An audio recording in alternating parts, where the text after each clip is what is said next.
বাসর ঘরে 7 দিনের যমজ মেয়ে বাবুর মুখে আমার 2 হাত দিয়ে দুটো ফিডার ধরে আছি। বাসর ঘর শুধু নামে, কারণ কোনো ফুল নেই, আমার সাজ নেই বললেই চলে। জামদানি লাল শাড়ি আর চুড়ি, এটাই অনেক সাজ এই বাসর ঘরে। কি অদ্ভুত নিয়ম, কার সাথে আজকে থাকার কথা আর কার সাথে আছি তাও জানি না। এখনো পর্যন্ত আমার স্বামীর মুখ দেখিনি। তবে হ্যাঁ, আমাকে কেউ জোর করেনি এই বিয়েটা করার জন্য, নিজের ইচ্ছে করে বিয়েতে রাজি হয়েছি। একজন আমার লাইফ থেকে চলে গিয়েই ভালোই করেছে, তাই আমি আজ এতগুলো কিউটের বক্স বেবি পেয়েছি। আমাকে এখনো পর্যন্ত আমার মা ভাত খাইয়ে দিয়েছে, আর আমি কিনা 2টা বাচ্চা সামলাবো, ভাবতেও হাসি পাচ্ছে। আবার মন খারাপও হচ্ছে, কারণ জেদ করে মস্ত বড় লড়াইয়ে নেমেছি, জানি না কতটা সফল হতে পারবো। ইভা, তোমার সারাদিন অনেক কষ্ট হয়েছে, এখন আমি ওদের নিয়ে যাই। আমার শাশুড়ি মায়ের কথা শুনে নিজের ভাবনা থেকে বেরিয়ে চোখের ছলছল পানি মুছে বললাম, না আন্টি, ওরা আমার কাছে থাকবে, আমার কোনো অসুবিধা হবে না। কালকে থেকে না হয় তোমার কাছে থাকবে, আর তুমি আমাকে আন্টি বলবে না, মা বলবে। আচ্ছা, কিন্তু ওরা আমার কাছে থাকবে। খুব জেদে মেয়ে তো, আমার ছেলেটাকেও তোমার জেদ দিয়ে নিজের করে নিও। তোমার খাবারটা রেখে যাচ্ছি, খেয়ে নিও। আপনি কি খেয়েছেন? না, এখন খাবো। আর হ্যাঁ, যত রাতই হোক ওদের সামলাতে তোমার কষ্ট হলে আমাকে ডাকতে ভুলবে না। আচ্ছা। শাশুড়ি চলে যাওয়ার পর আমি বাচ্চাদের ঠিকমতো শুইয়ে দিই। তখন আমার স্বামী রুমে ঢুকে ধুম করে দরজা লাগিয়ে দেয়। আমি বিছানা থেকে নেমে দাঁড়িয়ে বললাম, বাচ্চারা ঘুমাচ্ছে, তাই আস্তে শব্দ করবেন। তোমার থেকে এখন আমার জ্ঞান নিতে হবে, কি করবো না করবো। ভুল কাজ করলেই অবশ্যই সঠিক পথ দেখাবো। এই শোনো, আমার থেকে স্বামীর অধিকার আশা করো না। ভেবো না তোমার সুন্দর মুখ দেখে আমার ভালোবাসা মানুষের জায়গা তোমাকে দিতে পারবো না, কোনোদিন ভালোবাসা পাবার আশা করো না। ব্যাস, আর সিনেমার ডায়লগ দিতে হবে না। তুমি তো বড্ড বাঁচান। আপনি যা বলতে চেয়েছেন তা আমি বলে দিলাম, যাতে আপনার কষ্ট কম হয়। ধ্যাত, সামনে থেকে সরো, আমি ঘুমাবো। বিছানায় আপনার জায়গা হবে না, নিচে ঘুমান। আজকে আমার বাসায় তোমার প্রথম দিন বলে কিছু বললাম না। আমার স্বামী নিজেই নিচে বিছানা করে শুয়ে পড়েছে, আমি খাটের এক কোণে বসে আছি। চোখ গেল শাশুড়ি মা খাবার রেখে গিয়েছে। আমার ক্ষুধা লেগেছে, কিন্তু উনি বোধহয় খায়নি। খাবারের প্লেট নিয়ে ওনার সামনে বসে আঙুল দিয়ে খোঁচা দিয়ে বললাম, এই যে শুনছেন, একটু উঠে বসুন। মহা জ্বালা তো। কিছু খেয়েছেন? না, খাবো না। খাবো না বললেই তো হবে না, খেয়ে নিন। বলছি তো খাবো। আর কিছু বলার আগে আমি ওনার মুখে ভাতের লোকমা দিলাম। আর একটাও কথা বলবেন না, চুপচাপ খেয়ে নিন। বাধ্য ছেলের মতন খেয়ে নিল। পেটে ক্ষুধা, তাই রাগটা কাজে লাগাতে পারিনি। আমিও একটু খেয়ে বিছানায় গা এলিয়ে দিলাম। উনি একটু রাগী প্রকৃতির মানুষ, কিন্তু বেশ ভালো, সেটা বুঝেছি। বউকে অনেক ভালোবাসতো, নয়তো নতুন সদ্য বিয়ে করা বউয়ের দিকে ঠিকমতো তাকালেনও না। প্রথম ভালোবাসা বলা যায় না ঠিক, কিন্তু নতুন করে জীবন সাজিয়ে নেওয়া যায়। আর যারা বেইমানি করে তাদের কথা আলাদা। সে একদিন বলেছিল আমি তার প্রথম ও শেষ ভালোবাসা, কিন্তু আজ তার বুকে অন্য কেউ। আমার কাছে সে এখন দীর্ঘশ্বাস, আর বাচ্চারা আমার নতুন জগৎ। ঘুমে চোখটা লেগে আসছে, তখন কান্নার শব্দ পেয়ে তাড়াতাড়ি তোয়ালের মধ্যে ফিটার মোড়ানো ছিল সেটা বের করে বাচ্চাদের মুখে ধরি, আর এক নিমিষেই কান্না বন্ধ হলো। ওদের খাইয়ে আমি ঘুমালাম। সকালে আমি উঠে ওনাকে ডাক দিলাম, কিন্তু কোনো সাড়া শব্দ নেই। আস্তে করে ধাক্কা দিলাম, সাথে সাথেই উনি আমার হাত ধরে বলছে, সকালবেলা তোমার মিষ্টি কণ্ঠে না আমার ঘুম ভাঙে না। ছাড়ুন, আপনি ভুল করছেন। না, তুমি আমার কাছে শুয়ে থাকবে। পাশে একটা পানির গ্লাস রাখা ছিল, গ্লাসের মধ্যে আঙুল ডুবিয়ে ওনার মুখে পানি ছিটিয়ে দিলাম। উনি লাফিয়ে উঠে বসে আমার দিকে এক নজর তাকিয়ে ওয়াশরুমে গেল। ভেবেছিলাম বকাবকি করবে, কিন্তু না, চুপচাপ চলে গেল। পুরনো অভ্যাস ছিল, তা মনে গেঁথে রয়েছে। ইভা, ড্রয়িং রুমে এসে দেখো, তোমার বোন এসেছে। শাশুড়ি মায়ের ডাক শুনে আমি বাচ্চাদের কোলে নিয়ে ড্রয়িং রুমে গিয়ে দেখলাম এ তো আমার প্রাক্তনের বউ। তুই শেষ পর্যন্ত 2 সন্তানের বাবা, তাকে বিয়ে করলি? দেশে কি ছেলের অভাব ছিল নাকি? আমি কারো সংসার ভেঙে বিয়ে করিনি। আর 2 সন্তান আছে, তাতে কি হয়েছে? কত লোক আছে সন্তানের জন্য হাহাকার করে। সেক্ষেত্রে আমার ভাগ্য অনেক ভালো।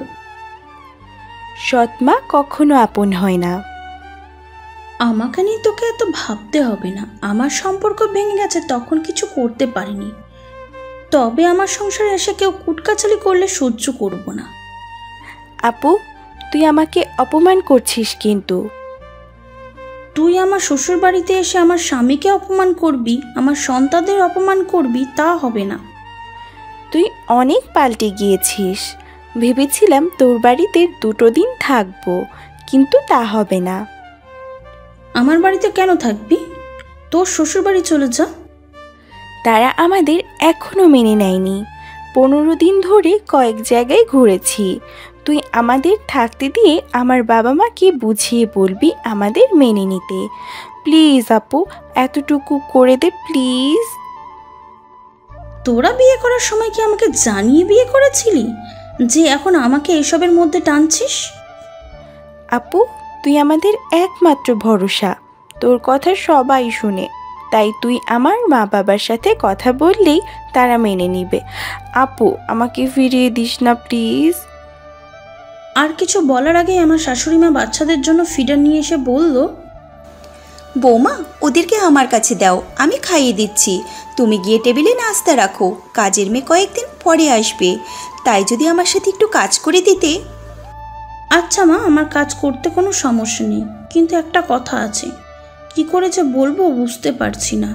জানি গো মা, মীরা কয়েকদিনের জন্য থাকতে এসেছে, তাই তো? হুম। সমস্যা নেই, ওরা কয়েকদিন থাকুক। মীরা আমার শাশুড়ি মাকে বলল, আন্টি, আপনাকে অসংখ্য ধন্যবাদ। তোমার স্বামী কোথায়? আপনারা থাকতে দিবেন কি না তাইও বাহিরে আছে। যাও গিয়ে ডেকে নিয়ে আসো। আমার প্রাক্তনের বউ হচ্ছে আমার আপন খালাতো বোন মীরা। বাসা থেকে পালিয়ে গিয়ে বিয়ে করেছে। আঙ্কেল মীরাকে অন্য ছেলের সাথে বিয়ে দিতে চেয়েছে, কিন্তু মীরা তো নীলকে, আমার প্রাক্তনকে ভালোবাসে। তাই বাধ্য হয়ে নীল মীরাকে বিয়ে করে।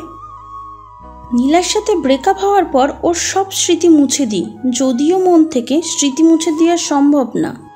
আর কোনো দিন যেন ওর মুখ দেখতে না হয়, তাই তাড়াতাড়ি বিয়ে করতে চাই। কিন্তু আজ ওকে আবার দেখতে হবে, তাও বউয়ের সাথে। জানি না নিজের কষ্ট কতক্ষণ চেপে রাখতে পারবো। টেবিলে খাবার বেড়ে মাকে ডেকে আনতে যাব, তখন আবির এসে বলল, বাসায় ফিরতে রাত হবে, মাকে বলে দিও। আগে খেয়ে নেন, তারপর যেখানে খুশি সেখানে যান। বাইরে খেয়ে নিব। চুপচাপ খেতে বসুন, নয়তো রাতের মতো জোর করে খাইয়ে দিব। এই মেয়ে আমার উপর একদম স্বামীর অধিকার খাটাতে আসবে না। আমার নাম হচ্ছে ইভা। এই মেয়ে বলবেন না। আর হ্যাঁ, অধিকার কেউ কাউকে দেয় না, আদায় করে নিতে হয়। তোমার সাথে কথা বলা, ধরো খেতে দাও। আবির নাস্তা খাওয়ার জন্য বসে, মা বাচ্চাদের খাইয়ে ঘুম পাড়িয়ে এসে আমাকে বলল, মীরা এখনো আসেনি কেন? আবার চলে গেল নাকি? মা, আমি দেখে আসি, আপনি বসুন। বাসার মেন দরজার কাছে যেতে চেনা চোখে চোখ আটকে গেল। 1 মাস পরে নীলকে দেখলাম। আমার বুকের ভিতরটা কষ্টে দুমড়ে মুচড়ে যাচ্ছে। মীরাকে কিছু বুঝতে দিলে চলবে না, তাই নীলের দিক থেকে চোখ সরিয়ে নিয়ে মীরার উদ্দেশ্যে বললাম, তোরা ভিতরে আয়। এই বা, তুমি সত্যি বিয়ে করছো? আমি তো ভাবতেই পারছি না। নীল হঠাৎ করে সবার সামনে এমন কিছু বলে ফেলবে বুঝতে পারিনি। মীরা আমার আর নীলের সম্পর্কে কিচ্ছু জানে না, আর আমিও চাই না ও জানুক। আমি কি বলবো তা বুঝে ওঠার আগেই মীরা বলল, তোরা দুজনকে আগ থেকে চিনতিস? কলেজে কয়েকবার দেখা হয়েছে, সেই থেকে পরিচয়। নীল, তুমি তো আগে কখনো বলনি ইভা আপুর সাথে তোমার পরিচয় আছে। নীল চুপ করে দাঁড়িয়ে আছে, তাই আমি উত্তর দিলাম, আরে ও হয়তো ভুলে গেছে, তাই বলেনি। এখন আর কথা না বাড়িয়ে গিয়ে ফ্রেশ হয়ে খেতে আয়। আবির খেয়ে দিয়ে বাইরে চলে গেল। নীল আর মীরাকে আমার শাশুড়িমা খেতে দিল। আমি ইচ্ছা করে নীলের সামনে যেতে চাই না। ওকে যত দেখবো তত কষ্ট বাড়বে। ওদের এখানে থাকা চলবে না, নীলের সাথে কথা বলে মীরাকে নিয়ে চলে যেতে বলবো। বাচ্চাদের সামলাতে আমার সময় যাচ্ছে, রুম থেকে বের হতে হয়নি। সব কাজ শাশুড়ি মা করেছে, উনি খুব ভালো, সেটা বিয়ের আগেই থেকেই জানি, কারণ আমার ফুপির ননদ হলো আমার শাশুড়ি মা। সন্ধ্যায় মাথাটা ঝিমঝিম করছে, তাই চা খাওয়ার জন্য রুম থেকে বের হব, তখন শাশুড়ি মা চা দিয়ে গেল আর বাচ্চাদের তার কাছে নিয়ে গেল। এই সুযোগে একটু ঘুমের দেশে যায়। বিছানায় শুতেই দরজায় ঠক ঠক শব্দ পেয়ে উঠে বসি। আসতে পারি? নীল, তুমি এখন আমার ভালোবাসার মানুষ না, আমার বোনের স্বামী, আর আমিও অন্যজনের বউ। পুরনো কথা বলে আমার সংসার নতুনভাবে সাজাতে চাই। তুমি বিশ্বাস করো, আমি তোমার শ্বশুরবাড়ি আসতে চাইনি, মীরা জোর করে এনেছে। মীরা আমাদের সম্পর্কের কথা কিছু জানে না, কোনোদিন যেন জানতে না পারে, সেদিকে তোমার লক্ষ্য রেখে চলতে হবে। আমি জানি তোমার সাথে অন্যায় করেছি, আর মীরাকে কিছু না বললেও অন্যায় হবে। আগেই মীরাকে কিছু বলতে পারোনি, আর এখন বলে কি হবে? আর থেকে নতুন জীবন সুখময় করো। ইভা, তুমি আমাকে ক্ষমা করে দাও, তুমি ক্ষমা না করলে মরেও শান্তি পাবো না। অন্যায়ের কিছু নেই, ক্ষমা করার মতন কোনো কাজ করোনি, কারণ আমার ভাগ্যে তুমি ছিলে না, তাই আমাদের সম্পর্ক নেই। জানি না কেমন যেন সেই দিন রাতে মীরার সাথে কথা বলে মনে হলো আমি ওকে সত্যি ভালোবাসি, তোমার প্রতি শুধু ভালো লাগা। নীল, প্লিজ আর কিছু বলো না, এবার আমার রুম থেকে চলে যাও। ইভা, আমার কিছু কথা আছে, সেগুলো বলতে চাই। না না না, তোমার কোনো কথা শুনতে চাই না। নীল রুম থেকে বেরিয়ে গেল। আমি রুমের দরজা বন্ধ করে নিজের কষ্ট হালকা করব, তাই দরজার কাছে যেতেই আবির রুমে আসে। নীলের সাথে কথা বলার সময় আমার চোখের পানি ঝলমল করছে। আবির আবার আমাদের সম্পর্কে কথা বুঝে যাবে না তো? না, বুঝতে দিলে চলবে না। তাই আমি রুম থেকে বেরিয়ে যেতে লাগলাম। তখন আবির বলে উঠল, আমার কষ্টের মাঝে তোমার কষ্ট দেখতে ভালো লাগবে না। আমার না হয় ক্ষমতা ছিল না প্রিয় মানুষকে ধরে রাখার, তবে শ্রেষ্ঠার কোনো ত্রুটি রাখিনি। কিন্তু তুমি তো চাইলেই প্রিয় মানুষকে নিজের করতে পারতে। আবির এখন আমার স্বামী, আমার অতীত তার জানা উচিত, মানুষটাকে মিথ্যা বলতে পারবো না। তাই জবাব দিলাম, ভাগ্যে ছিল না তাই ধরে রাখতে পারিনি। কেন, তাকে কি ভালোবাসতে না যে ধরে রাখার ক্ষমতা নেই? দেহের মৃত্যু আর কারোর প্রতি মনের মৃত্যু দুটো আলাদা।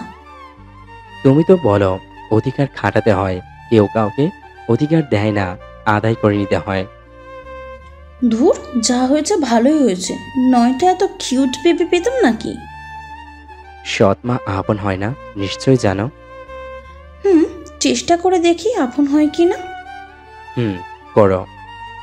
এখনো পর্যন্ত বেবিদের নাম রাখা হয়নি, সেদিকে আপনার কোনো খেয়াল আছে? ঐশী জানতো যমজ মেয়ে হবে, তখনই ওর নাম ঠিক করে রেখেছিল। ওর মৃত্যুতে বাচ্চাদের নামের কথা ভুলে গিয়েছি। তুমি মনে করে ভালোই করেছ, ওদের নাম মিশমি তিশমি হবে। খুব সুন্দর নাম তো। আপুর চয়েস আছে, যেমন সুন্দর স্বামী তেমন সুন্দর বেবি, আর ওদের নাম। এই মেয়ে, আমি সে কখন থেকে এসে বসে আছি জানো না? আমি বাসায় এসে চা খাই।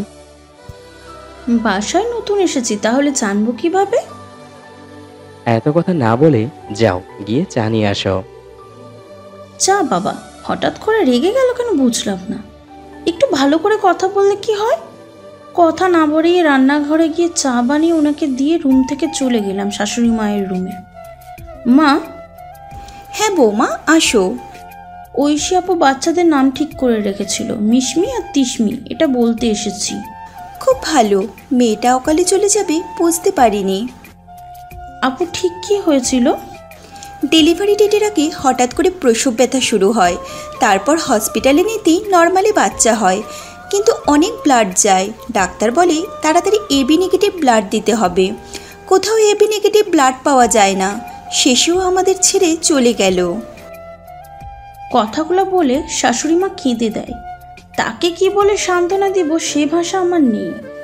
শাশুড়ি মা কেঁদে কেঁদে আমার হাত ধরে বলল, তুমি বাচ্চাদের সৎ মা না, আপন মা হয়ে থেকো, কখনো যেন ওরা মায়ের অভাব বুঝতে না পারে। মা, আপনি কিছু চিন্তা করবেন না, আমি ওদের মা।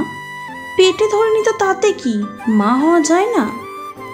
জানেন মা, আমি আপনার ছেলেকে বিয়ে করেছি শুধুমাত্র এই বাচ্চা দুটির কথা শুনে। তুমি খুব ভালো। দ্বিতীয়বার আমার ঘরে এত ভালো বউ আসবে আমি ভাবতেই পারিনি। মা, আমি ওদের নিয়ে যাই। আচ্ছা। বাচ্চাদের আমাদের রুমে এনে শুয়ে দিয়েছি। তারপর খালা আম্মাকে কল দিয়ে বলেছি কালকে সকালে যেন আমাদের বাসায় আসে। রাতে খাবার টেবিলে নীলকে মীরার সাথে দেখে আমার খুব কষ্ট হচ্ছিল, তাই না খেয়ে রুমে আসি। আবির খেয়ে দিয়ে রুমে এসে নিচে বিছানা করে ঘুমানোর জন্য। আমি ওনাকে বললাম, আজকে আপনি বাচ্চাদের কাছে ঘুমান, আমি নিচে ঘুমাবো, তার কোনো দরকার নেই। তাহলে নিচে বিছানা করতে হবে না, খাটে 4 জন ঘুমানো যাবে। আবিরের নিচে ঘুমাতে অসুবিধা হচ্ছে, তাই কথা না বাড়িয়ে খাটের এক কোণে শুয়ে পড়ে। তিশমি কান্না করছে, ওকে কোলে নিয়ে রুমের মধ্যে হাঁটছি। তখন আবির বলল, চোখের সামনে প্রান্তকে তার বউয়ের সাথে দেখতে তোমার বুঝি কষ্ট হচ্ছে? চোখের সামনে প্রাক্তনকে তার বউয়ের সাথে দেখলে অবশ্যই কষ্ট হয়। কথাটা আবির ভুল বলেনি, তবে উনি কি করে নিশ্চিত হচ্ছে নীলের সাথে সম্পর্ক ছিল?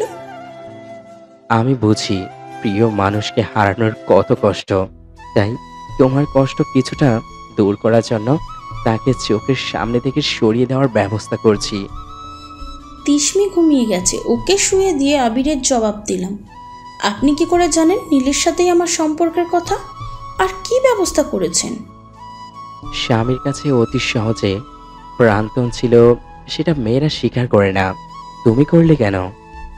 আমি তো বলিনি যে নীল আমার প্রাক্তন ছিল। আর ওই যে আপনি বললেন আপনি আমার স্বামী, তাই স্বীকার করতেই পারি।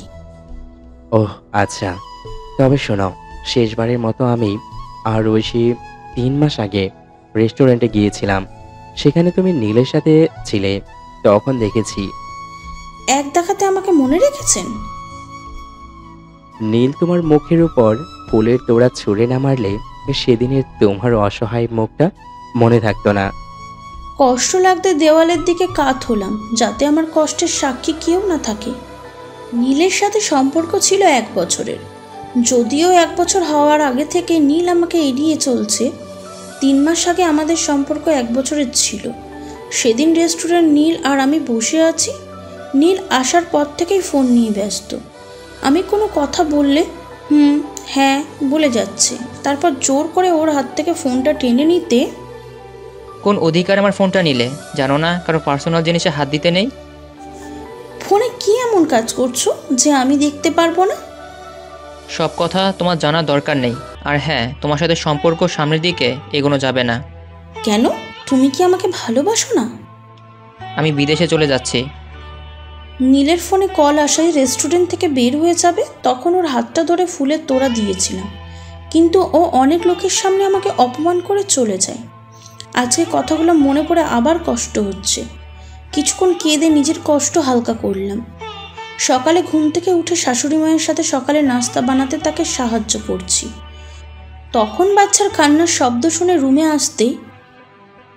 আসতে এতক্ষণ সময় লাগে? কানে শুনতে পারো না নাকি যে ও কাঁদছে? আমি কাজ করতেছিলাম। কি যে কাজ করো জানা আছে, বাচ্চা সামলাতে পারো না, আবার বড় বড় কথা। ওনার কথার উত্তর না দিয়ে মিশমিকে কোলে নিলাম, সাথে সাথে ওর কান্না বন্ধ হয়ে গেল। এই মেয়ে, এই তুমি নিজেকে কি খুব চালাক মনে করো? হ্যাঁ, মিশমিকে নিয়ে চলে গেলে একটু পর তিশমি কাঁদবে, তাতে আমার ঘুম হবে না, তাই তিশমিকে রেখে যাচ্ছ? না মানে ও তো ঘুমোচ্ছে। ও ঘুমাচ্ছে বলে কি ওকে দেখতে হবে না? যদি আমার মেয়েদের দায়িত্ব না নিতে পারো তাহলে বাড়ি থেকে বিদায় হও। সৎমা আজ পর্যন্ত ভালো হয়নি, আর তো এ যুগে উনি এসেছে যত সব। মিশমি তিশমিকে কোলে নিয়ে রুম থেকে বেরিয়ে গেলাম। সকাল সকাল ওনার খারাপ ব্যবহার, আবার নীলের মুখ দেখা, মনে হয় আমার কলিজায় কেউ যেন ছুরি ধরে আছে। মীরা ঘুম থেকে উঠে আমার কাছে এসে চোখে পানি দেখে বলল, আপু, তুই কান্না করছিস কেন? আরে না, চোখে কি যেন পড়েছে। মিথ্যে বলছিস। আবির ভাইয়া তোকে কিছু বলেছে তাই তো? কেন শুধু শুধু এই বিয়েটা করলি? এই যে দেখছিস 2টি ফুল, তুই তো জানিস ছোট বাচ্চা দেখলেই আমার কোলে নিতে ইচ্ছা করে। আর আমি তাকে দেখিয়েই দিতে চাই যে আমিও ভালো আছি। সে কে ছিল? বাদ দে, তুই একটু ওদের কাছে বস, আমি একটু কাজ শেষ করে আসতেছি। আচ্ছা। কলিং বেলের শব্দ শুনে শাশুড়িমা দরজা খুলে। আমি কাজ শেষ করে ড্রয়িং রুমের দিকে আসতেই দেখি আমার বাবা মা, মীরার বাবা মা এবং নীলের বাবা মা এসেছে। আমার বাবা মাকে দেখে তো আমার ভয় করছে। তারা নীলকে দেখলে তো মীরা সব জেনে যাবে। এখন কি করব ভেবে পাচ্ছি না। সবার সাথে দেখা না, আমার নীলের কাছে যাওয়া উচিত, ও যাতে আমার মা বাবার সামনে না যায়। কিন্তু না, যেও তো উপায় নেই। কি করব? আবিরের সাথে নীল ড্রয়িং রুমে প্রবেশ করতেই আমার বাবা মা বলল, তুমি আমার মেয়েকে ঠকিয়ে মীরাকে বিয়ে করেছো? তোমার লজ্জা থাকা উচিত। যে মেয়েকে ঠকিয়েছো আবার তার বোনকে বিয়ে করো। তোমার বাবা মাকে দেখে তো মনে হয় ভদ্রলোক, কিন্তু ছেলেকে ঠিক করে শিক্ষা দিতে পারেনি। এইসব কি বলছেন? এই ছেলের সাথে ইভার সম্পর্ক ছিল? হ্যাঁ, ইভা আমাদের কাছ থেকে কখনো কোনো কিছু লুকিয়ে রাখেনি। ওদের সম্পর্কে কথা জানানোর পর আমি খোঁজ খবর নেই, সব ভালো শুনি। তারপর বিয়ের ব্যাপারে কথা বলার জন্য পরিবারের কাছে যাব, তখন ইভা জানায় ও নীলকে বিয়ে করবে না। এখন বিয়ে না করার কারণ বুঝলাম। তোমার মতো ছেলেকে বিয়ে না করে ভালোই করেছে। নীলের বাবা মা আমার বাবা মার কথা শুনে মাথা নিচু করে দাঁড়িয়ে আছে। ছি ছি, তোমাকে আমার মেয়ের জামাই ভাবতেও লজ্জা লাগে। আঙ্কেল, যা হবার হয়ে গেছে, এখন ওদের বিয়ে মেনে নেন, ওরা সুখী হবে। অসম্ভব, এই ছেলেটা ইভার ভালোবাসার মূল্য দেয়নি, ও কি করে সংসারের মূল্য দেবে? নীলের অতীত হচ্ছে ইভা, বর্তমান মীরা। অতীতের কথা ভেবে বর্তমান নষ্ট করা ঠিক না। আর হ্যাঁ, এখন ইভার বিয়ে হয়ে গেছে, ও কিন্তু নীলের জন্য বসে থাকেনি। তাহলে নীল বিয়ে করলে ক্ষতি কি? মীরা সবকিছু মেনে নিয়ে সংসার করলে আপনাদের সমস্যা থাকার কথা না। নীলের সাথে আমার সম্পর্কের কথা মীরা জানার পরেও কিছু বলছে না কেন? খুব স্বাভাবিক হয়ে আছে কেন? আমি মীরার পাশে গিয়ে দাঁড়িয়ে বললাম, আমার সাথে একটু এদিকে আয়। কেন? আগে আয়, তারপর বলছি। মীরাকে আমার রুমে এনে জিজ্ঞাসা করলাম, নীলের সাথে কি তুই সংসার করতে চাস? হ্যাঁ চাই, ওকে আমি ভালোবাসি তো। আমার সাথে নীলের সম্পর্ক ছিল, সেটা তোকে বলে তোদের মধ্যে কোনো ঝামেলা করতে চাইনি। আমি জানতাম না বাবা মা আজ আসবে, নয়তো কখনো কেউ জানতো না আমাদের সম্পর্কের কথা। কিন্তু তুই বিশ্বাস কর, নীল তোকে সত্যি ভালোবাসে। আমি তো আগে থেকেই জানতাম তোদের সম্পর্কের কথা। কি, তুই আগে থেকেই জানিস?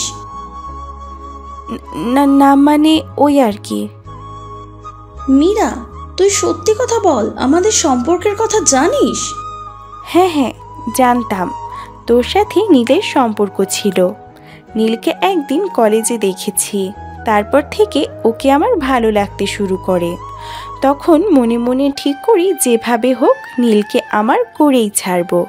কিন্তু ও কিছুতেই আমার সাথে সম্পর্কে রাজি হচ্ছে না। তখন আমি সুইসাইড করতে যাই, আর ও রাজি হয়। কিন্তু সম্পর্কের কিছুদিনের মধ্যে বাবা আমার বিয়ে ঠিক করে। পুরো কথা শোনার আগেই মীরার গালে ঠাস করে থাপ্পড় দিলাম, সাথে এটাও বললাম, তুই কোনো দিন আমার সামনে আসবি না। নীলের ভুল থাকলেও পুরো দোষ মীরা করেছে। শুধু শুধু নীলকে সবাই খারাপ ভাবছে, এটা হতে দেওয়া যায় না। তাই মীরাকে নিয়ে ড্রয়িং রুমের সবার সামনে গিয়ে বললাম, নীলের কোনো দোষ নেই, একটা ভুল বোঝাবুঝির জন্য এসব হয়েছে। তোমরা কেউ নীলের সাথে খারাপ ব্যবহার করো না। কি এমন ভুল বোঝাবুঝি হয়েছিল যে তোর সাথে সম্পর্ক ভেঙে দিয়েছে? মা, নীলের সাথে সম্পর্ক ওটা পুরনো কথা। এখন আমার সংসার হয়েছে, দুটি বাচ্চা আছে, সব মিলিয়ে আমি খুব সুখী আছি। আঙ্কেল আন্টি, আপনারা ওদের বিয়ে মেনে নিন। মীরা আপনাদের বাড়ির খুব ভালো বউ হবে। আমার ছেলের হয়ে আমি ক্ষমা চাচ্ছি, ও যে দোষ করেছে। ব্যাস, আর কিছু বলতে হবে না। কারোর কোনো দোষ নেই, সব ভাগ্যের দোষ। আচ্ছা, তোর কথা মেনে নিয়ে ওদের বিয়ে মেনে নিলাম। সবাই চলে যাচ্ছে, তখন নীল আমাকে ডেকেছিল, কিন্তু আমি কথা না বলে নিজের রুমে এসে খুব কাঁদলাম। কেন মীরা আমার ভালোবাসার মানুষকে কেড়ে নিল? ওর কি ক্ষতি করেছিলাম? এমন করলো কেন? মীরার কথাগুলো কানে বাজতে থাকে। খুব কষ্ট হচ্ছে, নিজের আপন মানুষ এভাবে ঠকালো। আমার কাঁধে কারোর হাত রাখার অনুভূতি পেয়ে পিছন দিকে তাকিয়ে দেখলাম আবির। যা হবার হয়ে গেছে, এখন থেকে তুমি নতুন জীবন শুরু করবে। দুটি মেয়ের মা, সেটা ভুলে যেও না। আবির কথাটা বলে মিশমি তিশমিকে আমার কোলে দিয়ে চলে গেল। আমি মেয়েদের কপালে চুমু দিয়ে আমার বুকের সাথে জাপটে ধরলাম। একটার পর একটা সিগারেট টেনে কি নিজেকে মহাপুরুষ মনে করেন? ঘরে দুটি বাচ্চা আছে, সেদিকে কোনো খেয়াল আছে? আবির বারান্দায় দাঁড়িয়ে সিগারেট টেনে যাচ্ছে। আমার কথা শুনে পিছন ঘুরে ডাকাতেই ওর হাত থেকে সিগারেট ফেলে দিলাম। তুমি এটা কি করলে? এখন এত রাতে সিগারেট কোথায় পাবো? আর মাত্র একটা সিগারেট আছে। যা করেছি বেশ করেছি, এখন রুমে গিয়ে ঘুমান। মুডটাই খারাপ করে দিল। আপনার মুড ভালো থাকে নাকি? সব সময় তো গোমরা মুখ নিয়ে ঘুরে বেড়ান। যত সিগারেটের ধোঁয়া উড়িকে ওই শিকে ভুলে থাকি, ততক্ষণ আমার ভালো লাগে। সত্যি কি ভুলে থাকা যায়? সারাদিনে ভুলে থাকলেও দিন শেষে তাকে মনে পড়বেই। কেন এমন হয়? নিয়তির খেলা। বড্ড নিষ্ঠুর নিয়তি, আপনজনকেও চিনিয়ে দেয়। শুনো, বলেন। চিঠিটা পড়ো। মুখে বললেই তো পারেন, আবার চিঠি লেখার কি দরকার ছিল? বেশি কথা বলো না। বারান্দার লাইট অন করে চেয়ারে বসে চিঠিটা পড়া শুরু করলাম। ইভা, আমি জানি না কি করে বললে তুমি আমাকে ক্ষমা করবে, তবুও প্রথমে বলেছি আমাকে ক্ষমা করে দাও।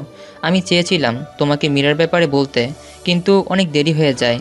তোমাকে ভালোবাসি না, ভালো লাগা ছিল, সেটা মীরা আমাকে বারবার বুঝিয়েছে। তবে আমি তোমাকে ভালোবাসি মীরাকে বিয়ে করার পর বুঝেছি, এবং মীরা তোমার খালাতো বোন সেটা বিয়ের পর জেনেছি। মীরা তোমার মতো করে আমাকে বুঝতে পারে না, তোমার মতো ও কোনোদিনও ভালোবাসতে পারবে না আমাকে। তুমি বিশ্বাস করো, মীরাকে ইচ্ছে করে বিয়ে করিনি। সারা দিন রাত আমাকে কল করে আমার মাথা পাগল করে দিয়েছে। তোমাকে দেখে আমার কষ্ট হয় অনেক বেশি। দুটো দিন তোমার বাসায় আমার যে কতটা কষ্ট হয়েছে তা তোমাকে বলে বোঝাতে পারবো না। তোমাকে আর কিছু বলার ভাষা নেই আমার। শুধু বলবো, তুমি আমার মতো বেইমানের জন্য কষ্ট পেও না। নিজের সংসার নিয়ে ভালো থাকো। চিঠিটা পড়তেই আমার চোখ থেকে টপ টপ পানি পড়ছে। চিৎকার করে কাঁদতে ইচ্ছা করছে। কেন আমার সাথে এমন হলো? কখনো কারোর ক্ষতি করিনি, তাহলে আমার মনে ক্ষত বিক্ষত করলো কেন? আবির আর একটা সিগারেট খাচ্ছে, সেটা আমার হাতে এনে মুখে দিলাম। সিগারেটে একটা টান দিতেই কাঁচতে কাঁচতে আমার দম বন্ধ হয়ে আসলো। ইভা, তুমি কি পাগল হলে? জানো না সিগারেট কত ক্ষতিকর? আপনিও তো খান, আপনার কিছু হয় না? আমি আর তুমি এক না।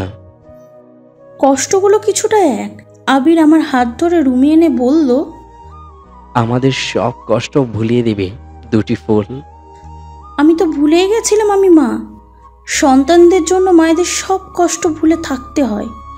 আমি আর কারোর জন্য কষ্ট পাবো না। চোখের পানি মুছে রান্নাঘরে গিয়ে দুধ হালকা গরম করে ফিডারে ভরে রুমে আসতেই আবির আমাকে দেখে হাসছে। আপনি হাসছেন কেন?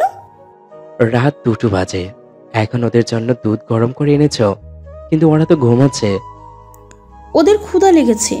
মায়েরা জানে কখন সন্তানদের খিদা পায়। বুঝেছেন? এতে হাসি পাওয়ার কিছু হয়নি। তাই বুঝি। দেখি ওদের ক্ষুধা লেগেছে নাকি। মিশমি তিশমির মুখে ফিটার ধরতে ওরা দিব্যি দুধ খাচ্ছে। আবির ভু কুচকে তাকিয়ে আছে। আমি ওনাকে বললাম, দেখলেন তো, মায়েরা বুঝতে পারে কখন সন্তানের খিদে পায়। সাথে এটাও বুঝলাম যে তুমি অনেক ভালো। আচ্ছা, আপনি ঘুমান, সকালে অফিস যেতে হবে। বাচ্চাদের খাইয়ে দিয়ে আমি ঘুমালাম। রাতে প্রচণ্ড গরম লেগেছে, অস্বস্তি লাগছে, তাই সকাল সকাল গোসল করেছি। ড্রেসিং টেবিলের সামনে দাঁড়িয়ে শাড়ির কুচি ঠিক করি। তখন আবির ফ্রেশ হয়ে রুমে এসে আমাকে দেখা মাত্রই গালে ঠাস করে একটা থাপ্পড় লাগিয়ে দিয়ে শাড়ির আঁচল ঘাড়ে ফেলে দিল। আমার উপর স্বামীর অধিকার দেখাবে না, এবং আমার রুমের কোনো কিছুতে আমার অনুমতি ছাড়া হাত দিবে না। সেটা বিয়ের প্রথম দিন বলে দিয়েছি। তাহলে কোন সাহসে এই শাড়ি পরেছ? না মানে কি? হ্যাঁ, তোমাকে বিয়ে করেছি আমার মেয়েদের মায়ের স্নেহ ভালোবাসা দিয়ে বড় করতে, দামি শাড়ি পরে সেজেগুজে বসে থাকার জন্য না। আমার কথাটা শোনেন। তোমার কি কথা শুনবো? ঐশীর সাথে আমার 5 বছরের সম্পর্ক, সেখানে তুমি এসে ওকে ভুলিয়ে দিতে পারবে না। আর কোনো দিন যেন দেখি না ঐশীর শাড়ি গহনা পরতে। আমি জানতাম না এটা ঐশী আপুর শাড়ি। জানো না মানে কি? মিথ্যে বলার জায়গা পাও না। আলমারিতে আমার আর ঐশীর জামা কাপড় ছাড়া আর কোনো জামা নেই। সত্যি বলছি, বিয়ের সময় যে কটা শাড়ি দিয়েছেন সেগুলো ওয়ার্ড্রোবের ভিতরে রেখেছি, সেখান থেকে এই শাড়িটা নিয়েছি। আলমারি থেকে শাড়ি বের করে নিয়ে আমি ভেবেছি এটাও হয়তো আপনি দিয়েছেন। বিয়ের পর বাবার বাড়িতে যাওয়া হয়নি, তাই আমার কোনো জিনিস নিয়ে আসতে পারিনি, নয়তো এই শাড়ি পরতে হতো না। মায়ের থেকে শাড়ি নিতে পারোনি?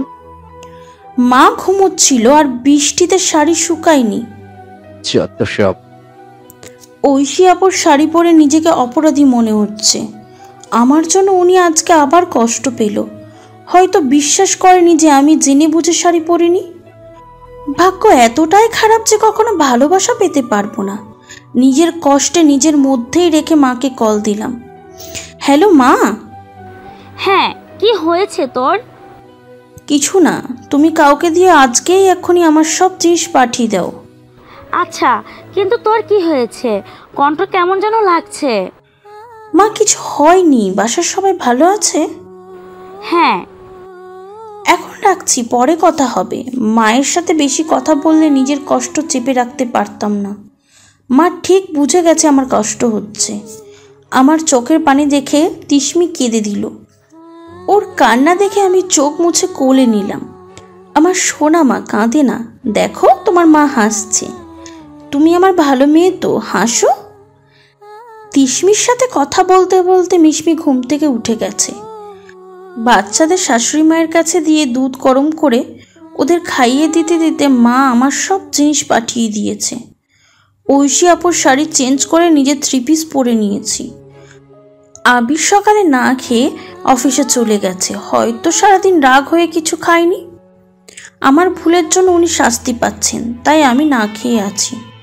সারাদিন রুমে ভালো লাগছে না। সন্ধ্যায় বাচ্চাদের নিয়ে মায়ের রুমে তার সাথে বসে গল্প করছি। মা, ও মা, কোথায় তুমি? সন্ধ্যাবেলা কি এ বাড়িতে ডাকাত পড়েছে যে তুই চিল্লাপাল্লা শুরু করেছিস? বাসাটা পুরো ফাঁকা ফাঁকা লাগছে কেন? আর সবাই কোথায়? আমার রুমে আছে, চল। মায়ের রুমে আবির আমাকে দেখে বিছানার উপর অনেকগুলো শপিং ব্যাগ রেখে বলল, ব্যাগে কয়েকটা ড্রেস আছে, সেগুলো দেখে নাও চয়েস হয় কিনা, নয়তো চেঞ্জ করে আনবো। মা, আপনার ছেলেকে বলে দিন আমার ড্রেস লাগবে না। তোরা তোদের রুমে গিয়ে যত ইচ্ছে ঝগড়া কর, আমার রুম থেকে এখন যা। মা, আমি আপনার কাছে ঘুমাবো। আমার কথাটা শুনে আবির বাচ্চাদের কোলে করে নিয়ে নিজের রুমে চলে গেল। অমনি আমার মেয়েদের কান্না শুরু হলো। শাশুড়ি মা মুচকি হেসে শপিং ব্যাগগুলো আমার হাতে ধরিয়ে দিয়ে রুমে পাঠিয়ে দিল। সকালে আমাকে রাগ দেখিয়ে থাপ্পড় পর্যন্ত মেরেছে, তাই আমিও এখন একটু রাগ দেখাবো। শপিং ব্যাগগুলো বিছানার উপর ছুঁড়ে মেরে আবিরকে বললাম, দামি শাড়ি পরে সেজে গুজে বসে থাকার কোনো ইচ্ছা নেই।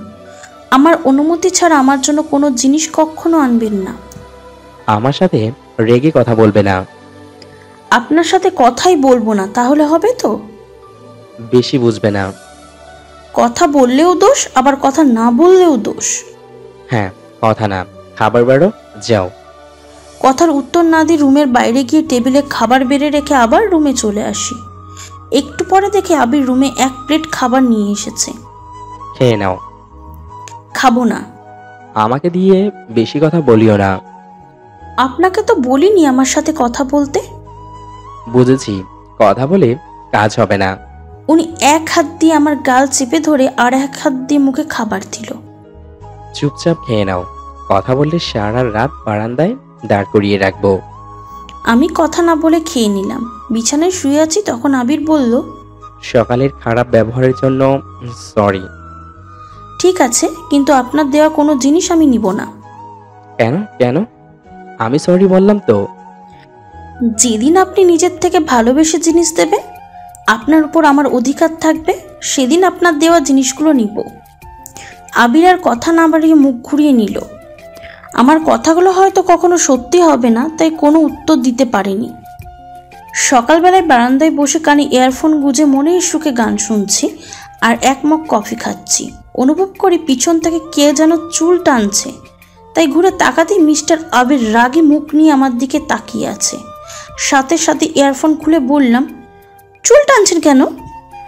তোমাকে যে আমি এখনো বারান্দা থেকে নিচে ফেলে দিইনি, এই তো তোমার কপাল।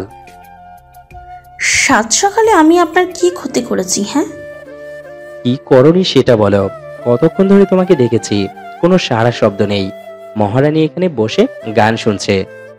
ডেকেছেন কেন? আমার সম্পর্কে একটা ভাই হয়, সে এসেছে কয়েক মাস, হয়তো আমাদের সাথে বাসায় থাকবে। ভালো তো। তুমি গিয়ে দরজা খুললে ভালো হতো, এখন ভালো হয়নি। সাত সকালে আমার ঘুমটা মাটি করলো। ভালো হয়েছে। আবার মা ডাকছে, আমি গেলাম। বারান্দা থেকে চলে না আসলে আজকে এমন ঝগড়া লাগতো যে আশেপাশের মানুষ এক জায়গায় জড়ো হতো। তার চেয়ে ওনার কাছ থেকে দূরত্ব বজায় রাখাই ভালো। সকালে উঠে সব রান্নাবান্নার কাজ সেরে রেখেছি। শাশুড়ি মায়ের পায়ে ব্যথা, তাই রুমে খাবার দিয়ে এসে ডাইনিং টেবিলে খাবার বেড়ে আবিরকে ডাকতে যাওয়ার আগে সে হাজির হয়েছে। সাথে তার সম্পর্কের ভাই হয়, তাকে এনে বলল, এই হলো তমাল, আমার ভাই হয়। জি, আসসালামু আলাইকুম। ওয়ালাইকুম আসসালাম। ভাইয়া, নতুন ভাবি দেখতে তো বেশ সুন্দরী। আচ্ছা, আপনারা বসুন, খেয়ে নিন। তুমি খাবে না?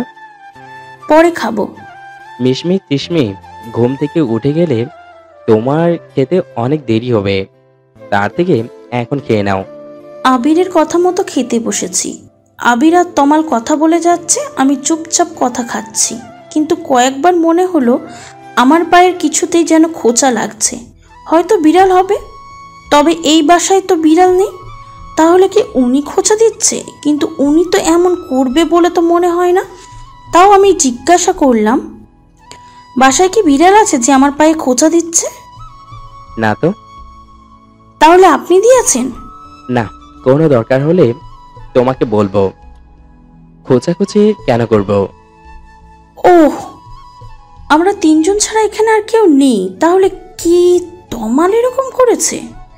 কিন্তু ও কেন এরকম করবে? দেখে তো মনে হয় ভালো ছেলে। আবির অফিসে চলে গেল। আমি নিজের রুমে মিশমি তিশমিকে খাইয়ে দিয়ে আমার পাশে শুয়ে রেখেছি। ভোর 5টায় ঘুম থেকে ওঠার কারণে এখন অনেক ঘুম পাচ্ছে, চোখ ঘুমে লেগে যাচ্ছে। ঠিক সেই সময়, ভাবি, আপনাকে খুঁজে বেড়াচ্ছি আর আপনি ঘুমাচ্ছেন। তাড়াতাড়ি গায়ে ওড়না দিয়ে উঠে বসে উত্তর দিলাম, আপনি কি জানেন না কারো রুমে ঢোকার আগে দরজা নক করতে হয়? ভাবির সাথে দেবরের সম্পর্কের এত ফর্মালিটির দরকার হয় না। সেটা আপনার অন্য ভাবিদের সাথে করবেন, আমার সাথে না। আরে মিষ্টি ভাবি, রেগে যাচ্ছেন কেন? আমাকে কেন খুঁজছেন সেটা বলুন। এই তো একটু গল্প করার জন্য। ও আচ্ছা। ভাইয়ের সাথে আপনার সম্পর্ক ঠিক স্বামী স্ত্রীর মতো না, তাই না? আমরা স্বামী স্ত্রী, তাহলে সম্পর্ক অন্য কিছু হবে কেন? এত ঝাঁজ নিয়ে কথা বলা ঠিক না। মিষ্টি চেহারায় মিষ্টি করে কথা বলতে হয়। আপনার সাথে পরে কথা হবে, এখন আপনি যান। আচ্ছা, পরে আসবো। তমাল রুম থেকে বের হওয়ার পর দরজা লক করে দিলাম। এখন বুঝতে পেরেছি খাবার টেবিলের কাজটা তমাল করছে। ওর কথাবার্তা ভালো না তেমন, চোখের চানি বড্ড খারাপ। সকালের কথা মনে পড়তে রাগে শরীর জ্বলে যাচ্ছে। সারাদিন কাজ না থাকে রুমে থাকতে পেরেছি। সন্ধ্যায় আবির অনেক ফুচকা হালিম এনেছে, সবাই একসাথে বসে খাচ্ছি। তখন অনেক ঝাল লেগেছে, তাই আবার পানি নিয়ে আসতে গেল। সাথে শাশুড়ি মাও নিজের রুমে গেল। সেই ফাঁকে তমাল হঠাৎ করে আমার হাতের ফুচকা ওর মুখে নিল। প্লেটে ফুচকা রাখা আছে, সেটা না খেয়ে আমার হাতেরটা নিচ্ছেন কেন? আর এরকম অসভ্যতা আমি একদমই পছন্দ করি না। পছন্দ করো না, ঠিক আছে, তাহলে কি করবে? ভাইয়াকে বলে দিবে? দাও। হ্যাঁ, অবশ্যই। বিশ্বাস করবে না। আবির পানি নিয়ে আসলো। আমি পানি খেতে খেতে তমাল বলে দিল, ভাবির এত ঝাল লেগেছে তাও ফুচকা খাওয়া থামেনি। এমনি কি আমার হাতেরটা নিয়ে খেয়েছে? তমালের কথা শুনে মনে হচ্ছে ওর গালে থাপ্পড় বসিয়ে দিই, কিন্তু না, আবির ওকে ভালো ছেলে বলেই জানে। অতীত ভুলে নতুন করে সংসার শুরু করেছি, তাও বিপদ আমাকে ছাড়ে না। কি করে তমালের খারাপ উদ্দেশ্য সবার সামনে প্রকাশ করব ভেবে পাচ্ছি না। আবিরকে বলতে খুব ভয় লাগছে, যদি আমাকে ভুল বোঝে। খুব অস্থির লাগছে, তাই বারান্দায় গিয়ে পায়চারি করি। বেশ কিছুক্ষণ পর ঠিক করি আবিরকে গিয়ে সব বলে দেব। রুমে গিয়ে দেখি উনি ঘুমাচ্ছে, আর কিছু বলা হলো না। সকালে শাশুড়ি মায়ের সাথে বসে কাজ করছি, তখন মাকে জিজ্ঞাসা করি, তমাল ছেলেটা কেমন? শুনেছি তো ভালো, আমি ওকে আমাদের বাসায় রাখতে চাইনি, কিন্তু ওর বাবা অনেকবার বলেছে রাখতে। মা, একটা কথা বলবো? হ্যাঁ বলো। ও খুব খারাপ। তমাল যা যা করেছে সব মাকে বললাম। আমি এক্ষুনি ওর ব্যবস্থা করছি। মা রেগে গিয়ে আবিরের কাছে যাবে, কিন্তু আমি তাকে যেতে না দিয়ে বললাম, ও মিথ্যা কথা বলে পার পেয়ে যাবে, নয়তো আমাকে দোষী করবে, তাই হাতে নাতে ধরিয়ে দিতে হবে। আজই আমাদের বাসায় ওর শেষ দিন। মিশমি তিশমি কান্না করছে, তাই রুমে গেলাম। আবির অবশ্য ওদের কোলে নিয়ে সামলাচ্ছে, ওদের আমার কাছে দিয়ে নিজে খেতে চান। আমার মেয়েরা কিছু খায়নি এখনো, সেদিকে তোমার খেয়াল আছে? বারে, আমার খেয়াল থাকবে না তো কার থাকবে? আপনি ওদের খেয়াল রাখেন নাকি সব কাজ তো আমিই করি? আমাকে কথা শোনাবে না, বাচ্চাদের খাওয়ানো তেমন কঠিন কিছু না। এই নিন, ফিডার এখন খাইয়ে দিন। মিশমির বাবা ওর মুখে ফিডার ধরেছে, কিন্তু দুধ মুখে যাচ্ছে না, মুখে তুপাস দিয়ে পড়ে যাচ্ছে, আর মিশমিও কাঁদছে। আচ্ছা শোনো, তুমি ওকে খাইয়ে দাও, আমার অফিসে যেতে লেট হয়ে যাবে। দেখলেন তো, বাচ্চাদের খাওয়ানো অনেক সোজা না, তাও আবার একসাথে দুজন। আমার সময় নেই, নয়তো আমি পারতাম। ভাঙবেন, তবুও মচকাবেন না। ওদের খাইয়ে দিয়ে তাড়াতাড়ি আমার জন্য খাবার বাড়ো। দরজায় নক করে তমাল বলল, ভাইয়া আসবো? হ্যাঁ, ভিতরে আয়। তুমি অফিসে যাবে কখন? এই তো একটু পরে। কেন? তোমার সাথে আমিও যাব। তোমার অফিসে ইন্টারভিউ আছে, ওখানে চাকরিটা হলেই ভালোই হবে। কেন, অফিসের পাশে কি বাসা ঠিক করেছিস? না, শহরের কিছু চিনি না, আগে তোমাদের বাসায় যদি কয়েকদিন থেকে। হ্যাঁ, থাকতে পারিস, সমস্যা নেই। আচ্ছা। তমাল রুম থেকে চলে গেল। এতক্ষণে আমি বাচ্চাদের কোলে নিয়ে মুখ ঘুরিয়েছিলাম। আবির রেডি হয়ে আমাকে বলল, বিয়ের পরে বাবার বাড়ি যাওনি, কালকে শুক্রবার আছে, যদি যেতে চাও নিয়ে যাব। সত্যি নিয়ে যাবেন তো? হ্যাঁ। আমি কয়েকদিন থাকবো। আপনি থাকলে আমার মেয়েদের কে দেখবে শুনি? ওদের নিয়েই থাকবো। না, সকালে যাব, আবার বিকেলে চলে আসব। না, 2 দিন থাকবো। তাহলে যাওয়ার দরকার নেই। কথাটা বলে রুম থেকে হনহন করে বেরিয়ে গেল। আমিও ওনার পিছন পিছন গেলাম। ডাইনিং টেবিলে সবাই একসাথে বসে খাচ্ছি, তখন আবির মাকে বলল, মা, কালকে আমরা সবাই এবার বাবার বাড়ি যাব। আমার যাওয়ার দরকার নেই, তোরা যাস। না, সবাই যাব। তমাল, তুই যাবি? আচ্ছা ভাইয়া। তমাল বজ্জাত হারামি আমার দিকে তাকিয়ে মুচকি হাসছে। ওর হাসির পিছনে লুকিয়ে আছে খারাপ উদ্দেশ্য, সেটা হতে দেওয়া যাবে না। অনুভব করি আমার পায়ের উপর কেউ পা রাখছে। কেউ বলতে তামাল ছাড়া কেউ না, তাই পা সরিয়ে দিলাম এক লাথি। পা গেল। তমাল, তোর কি হয়েছে? না ভাইয়া, কিছু না। তুই ব্যথা পেয়েছিস? না, হঠাৎ করে পায়ের রগে টান লেগেছে। সাবধানে বসবি তো। পা একটু নাড়াচড়া দিলে ঠিক হয়ে যাবে। তমালের চেহারা দেখে আমার খুব হাসি পাচ্ছে। শাশুড়ি মাও বুঝেছে কাজটা আমি করেছি। তমাল বাসা থেকে বের হবার সময়, কাজটা ঠিক করলে না, এর জন্য তোমাকে পস্তাতে হবে। আমি কোনো কথার উত্তর দিলাম না। কাজে করিয়ে দেখাবো। বাচ্চাদের গোসল করিয়ে জামা কাপড় পরিয়ে মায়ের কাছে দিয়ে এসে আমি গোসল করব, তার আগে মা রুমে আসে ওদের নিতে। ইভা, তুমি কিন্তু ভুল করছো, তমালের কথা আবিরকে না বলে। মা, আমি চাই একটা প্রমাণ সহ ওকে ধরিয়ে দিতে। আজকে যা করলে তাতে তো ও তোমার উপর ক্ষেপে আছে, এর বদলাও ঠিকই নেবে। আজও এও শেষ দিন, আপনি সাথে থাকবেন মা? থাকবো। সারাদিনে তমাল বাসায় আসেনি। অপেক্ষা করছি কখন বাসায় আসবে। সন্ধ্যায় আবিরের সাথে তমাল বাসায় আসে। মুখ দেখে মনে হয় চাকরি হয়নি। আমি তো খুশি হয়েছি। আমি আপনার ভাইয়ের বউ, আপনি আমার সম্পর্কে দেবর হন, আর আপনি কিনা আমার ওন্না টেনে ধরেছেন। ছি ছি। এই, একদম আমাকে সম্পর্কে দোহাই দিয়ে কথা বলবে না। বিয়ে করেছে একটা বুড়ো লোককে, আবার আমার কাছে সাধু সাজো। আপনাকে ভালোভাবেই বলছি, আমার ওড়নাটা ছাড়ুন, নয়তো চিৎকার করব। চিৎকার করো, আমি বলবো তুমি আমার সাথে সম্পর্কে জড়াতে চাও। আপনার মতো নিচু মনের মানুষ একটাও দেখিনি। তোমার জন্য নিচু মনের মানুষ হতে হয়েছে। প্রথম যেদিন দেখেছি সেদিন থেকে তোমাকে পাওয়ার জন্য মন হাহাকার করে। তোমাকে আবিরের সাথে দেখতে পারি না। ও তোমার থেকে বয়সে অনেক বড়। আমি তোমাকে খুব সুখে রাখতে পারবো, যা আবির কখনো পারবে না। তুমি রাজি হয়ে যাও, আমরা অনেক দূরে চলে যাব। দুগালে ঠাস করে থাপ্পড় লাগিয়ে দিলাম, বললাম, তোকে কয়েকদিন অনেক সম্মান দিয়েছি, কিন্তু তুই সম্মানের যোগ্য না। আর কি বললি, আবির আমাকে সুখে রাখতে পারবে না, তাই না? তাহলে শোন, তুই এক যোগ তপস্যা করলেও আবিরের মতন হতে পারবি না। আবির আমাকে যতটা সুখে রেখেছে তা আগে কোনোদিন থাকিনি। আমি কথাগুলো শেষ করা মাত্র আবির এসে তমালের শার্টের কলারটা ধরে দুটো ঠাস করে থাপ্পড় দিল। শাশুড়ি মা এসে বলল, আবির, ওকে এক্ষুনি আমার বাড়ি থেকে বের করে দে। আপন বুঝে ঘরে কালসাপ পুষেছি। ভাইয়া, বিশ্বাস করো, আমি কিচ্ছু করিনি। তোমার বউ আমার কাছে এসেছে। আবির আরও একটা তমালকে কষিয়ে থাপ্পড় মেরে বলল, ইভাকে আমি কয়েকদিন ধরে চিনলেও ওকে ভালো করে জানি। ও খুব ভালো মেয়ে। অন্যের উস্কানিমূলক কথা শুনে বউকে অবিশ্বাস করে বোকামি করব না। ইভাকে তুই আমাদের প্রথম দিন এসে উত্তক্ত করা শুরু করেছিস, সেটা বুঝেছি। তারপরও কিছু বলিনি, কারণ আমি চেয়েছিলাম ইভা নিজে থেকে আমাকে সবকিছু ভরসা করে বলুক। তারপর অবশেষে ও আমাকে আজকে অফিস থেকে আসার পর তোর ব্যাপারে বলে।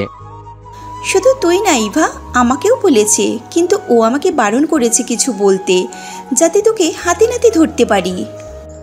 তোমরা আমাকে মিথ্যা অপবাদ দিচ্ছ। বিশ্বাস করো, আমি ভাবির সাথে তেমন কিছু করিনি। খারাপ কিছু করার আগেই তোর খারাপ উদ্দেশ্য ধরতে পেরেছি। সকালে ডাইনিং টেবিলে ওর পায়ের ওপর তুই পা রেখেছিস বলে ও তোকে লাথি মেরে সেই রাগ পুষে রেখেছিস। কখন ওকে একা পাবি? আর আজকে যখন ইভা আমাকে সব বলে দিছে, তাই আমি বলেছি এক গ্লাস পানি নিয়ে আসতে, কারণ এই সুযোগে তুই ইভাকে দেখলে তোর রাগ মেটাতে পারবি এবং আমিও তোর আসল রূপ দেখতে পারবো। বাহ বাহ, আমার থেকে দেখি তুমি বেশি পাকা খেলোয়াড়। আমাকে যে এতক্ষণ ধরে জ্ঞান দিলে, তাহলে তুমি কেন প্রথম ভালোবাসা ভুলে এই মেয়েকে নিয়ে আছো? এত সহজে সব ভুলে গিয়েছো? পুরনো ভালোবাসা ভুলে কয়েকদিনের চেনা মেয়েকে তোমার আপন হয়ে গেল। এতক্ষণ চুপ করে থাকলেও এবার আর চুপ থাকতে পারলাম না। স্বামীর অপমান কোনো মেয়ে সহ্য করে না, তাই আমিও বললাম, এই মানুষটা তার ভালোবাসার মানুষকে ঠকিয়ে আমাকে নিয়ে থাকছে না। এমনকি এক মুহূর্তের জন্য ঐশী আপুকে ভুলিনি। তার ভাগ্যের ভালোবাসার মানুষ বেশি দিন ছিল না, শুধুমাত্র বাচ্চাদের জন্য আমাকে বউ করে এই বাড়িতে এনেছে। আমার স্বামীর নামে আর একটা খারাপ কথা বললে জিহ্বা টেনে ছিঁড়ে ফেলবো। শাশুড়ি মা তমালের সব ব্যাগ গুছিয়ে এনে ওর গালে ছুঁড়ে মেরে বলল, আমার বাড়ি থেকে বিদেয় হ। আবির দরজা খুলে ওকে ঘাট ধাক্কা দিয়ে বের করে দিল। মা নিজের রুমে চলে গেল। রাতে কারোর খাওয়া হলো না। আবির রুমে এসে বারান্দায় গিয়ে সিগারেট টানতে শুরু করলো। তমালের কথায় কষ্ট পেয়েছে, সেটা খুব ভালোভাবে বুঝেছি। সিগারেটের গন্ধে বাচ্চাদের কষ্ট হবে, তাই ওদের মায়ের রুমে দিয়ে এসে আবিরকে বললাম, নিজেকে এত কষ্ট দিয়ে কি লাভ? আপনার যে দুটি মেয়ে আছে সেটি ভুলে যান কেন? ওদের নিয়ে সময় কাটান, তাতে আপনার কষ্ট কমে যাবে। আবির আমার কথায় উত্তর না দিয়ে প্যাকেট দিয়ে একটা সিগারেট বের করে জ্বালালো। আমি আবারও বললাম, আমার কোনো ভুল হয়ে থাকলে আমাকে মাফ করে দিন বা আমাকে শাস্তি দিন, তবু নিজের ক্ষতি করবেন না। আমি, মা, মিশমি, তিশমি সবার ভরসা আপনি। আপনাকে কষ্টে থাকতে দেখতে আমাদের কষ্ট হয়, সেটা কি বুঝেন? আমার কথাটা শুনে আবির বলল, তুমি অনেক ভালো মেয়ে, কিন্তু তোমাকে আমার মনে হয়তো কোনো জায়গা দিতে পারবো না। একটা সময় তোমার মনে হতে পারে তুমি আমাকে ছেড়ে চলে যাবে। তখন কি সত্যি চলে যাবে? দুজন মানুষ এক ছাদের নিচে বাস করলে তাদের মধ্যে ভালোবাসা হবে, তাই চলে যাওয়ার প্রশ্নই আসে না। আমার ভালোবাসার কথা বাদ দাও, মিশমি তিশমিকে তোমাকে মেনে নিতে পারবে? যদি কখনো আমার মেয়েরা আমাকে চলে যেতে বলে, ওদের মায়ের অভাব পূরণ করতে না পারি তাহলে সত্যিই চলে যাব, কিন্তু আপনি চলে যেতে বললে যাব না। তোমার কথাটা আমি বিশ্বাস করতে পারিনি, কারণ তুমি আমার ভালোবাসার মানুষকে ছেড়ে দিয়েছো, তার প্রতি তোমার কোনো অধিকার খাটাতে পারোনি, আর সেই তুমি পারবে আমার দেওয়া কষ্ট সহ্য করতে? আপনার প্রতি অধিকার খাটাবো, দিবেন নাকি? না না, আমার প্রতি কেন অধিকার খাটাবে? বারে, আপনি তো আমার স্বামী, আপনার প্রতি তো আমার সবচেয়ে বেশি অধিকার। সে যাই হোক, এখন ঘুমাতে যাও। জানেন, আপন মানুষ কষ্ট দিয়ে কথা বললে কলিজায় গিয়ে ব্যথা লাগে। আবিরের সাথে কথা না বাড়িয়ে মায়ের রুমে গেলাম। তুমি এসে ভালো করেছো, দেখো ওরা আমার কাছে ঘুমাচ্ছে না। ওদের নিয়ে আমি আপনার সাথে ঘুমাবো। কেন মা, আবিরের সাথে কি তোমার রাগারাগি হয়েছে? না মা, উনি কিছু বলেনি, এমনি আপনার সাথে ঘুমাবো। তবুও তুমি তোমার রুমে গিয়ে ঘুমাও। আপনার মেয়ে যদি বায়না করতো আপনার সাথে ঘুমানোর জন্য, তাহলে কি ফিরিয়ে দিতেন? মাকে একটু ইমোশনাল ব্ল্যাকমেল করলাম, কারণ আমি আবিরকে এখন থেকে আমি প্রতি পদে পদে বোঝাবো জোর করে সব সময় অধিকার খাটানো যায় না।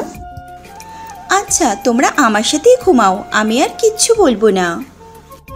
ওদিকে আবির রুমে এসে অনেকক্ষণ ধরে অপেক্ষা করে আছে, ইভা বাচ্চাদের নিয়ে এখনো আসছে না কেন। কোনো উপায় না পেয়ে বাসার অন্য রুমগুলো দেখে, সেখানে আবার ইভা ঘুমায়নি তো। মায়ের রুমের দরজা একটু খুলে রাখা আর কথা শোনা যাচ্ছে, তাহলে ইভা মায়ের রুমে আছে। মা, তুমি কি ঘুমিয়েছো? না, ভিতরে আয়। ওরা কি তোমার কাছে ঘুমাবো? হ্যাঁ, অনেক রাত হয়েছে, তুইও রুমে গিয়ে ঘুমা। আবির রুমে চলে গেল, আমি কিন্তু ঘুমাইনি। আজকে রাতে যে আবিরের ঠিক মতো ঘুম হবে না সেটা খুব ভালো করেই জানি, তাও মায়ের রুমে ঘুমাবো। সকাল সকাল উঠে ব্যাগ গুছিয়েছি, বাচ্চাদের খাইয়ে দিয়ে রেডি করে মায়ের কাছে রেখে এসে নিজে রেডি হওয়ার জন্য রুমে গিয়ে দেখি আবির রুমে নেই, হয়তো ওয়াশরুমে গিয়েছে। ড্রেসিং টেবিলের ওপর হিজাবের পিন রেখেছিলাম, সেটা এখন আবার খুঁজে পাচ্ছি না। হিজাব পরা হলো না, তাই ওড়না ভালো করে মাথায় পেঁচিয়েছি। এরকম ওড়না পেঁচিয়ে রেখেছো কেন? হিজাব পরো। পরবো না? কেন পরবে? হিজাব বাঁধার জন্য যেসব পিন লাগে সেগুলো খুঁজে পাচ্ছি না। ওগুলো তো আমি ফেলে দিয়েছি, এমন ভাবে আমার হাতে ঢুকে গিয়েছিল যে রক্ত বের হয়েছে। হবেই তো, পারেন তো শুধু সিংহের মতন গর্জন করতে, আর কিছু পারেন নাকি? কি আমি সিং? তাহলে তোমাকে এখনই ছিঁড়ে খাবলে খাই। আমি কি সেটা বলেছি? তোমার উপর এমনিতেই মাথা গরম আছে, এখন নতুন করে মাথা গরম করো না। কেন, আমি কি করেছি? রাতে মায়ের রুমে ঘুমানোর কি দরকার ছিল জানো না? আমার মেয়েদের ছাড়া আমার ঘুম হয় না। অধিকার খাটিয়ে মেয়ে বউকে নিয়ে আসতেন। আমাদের রওনা দিতে দেরি হয়ে যাচ্ছে কিন্তু।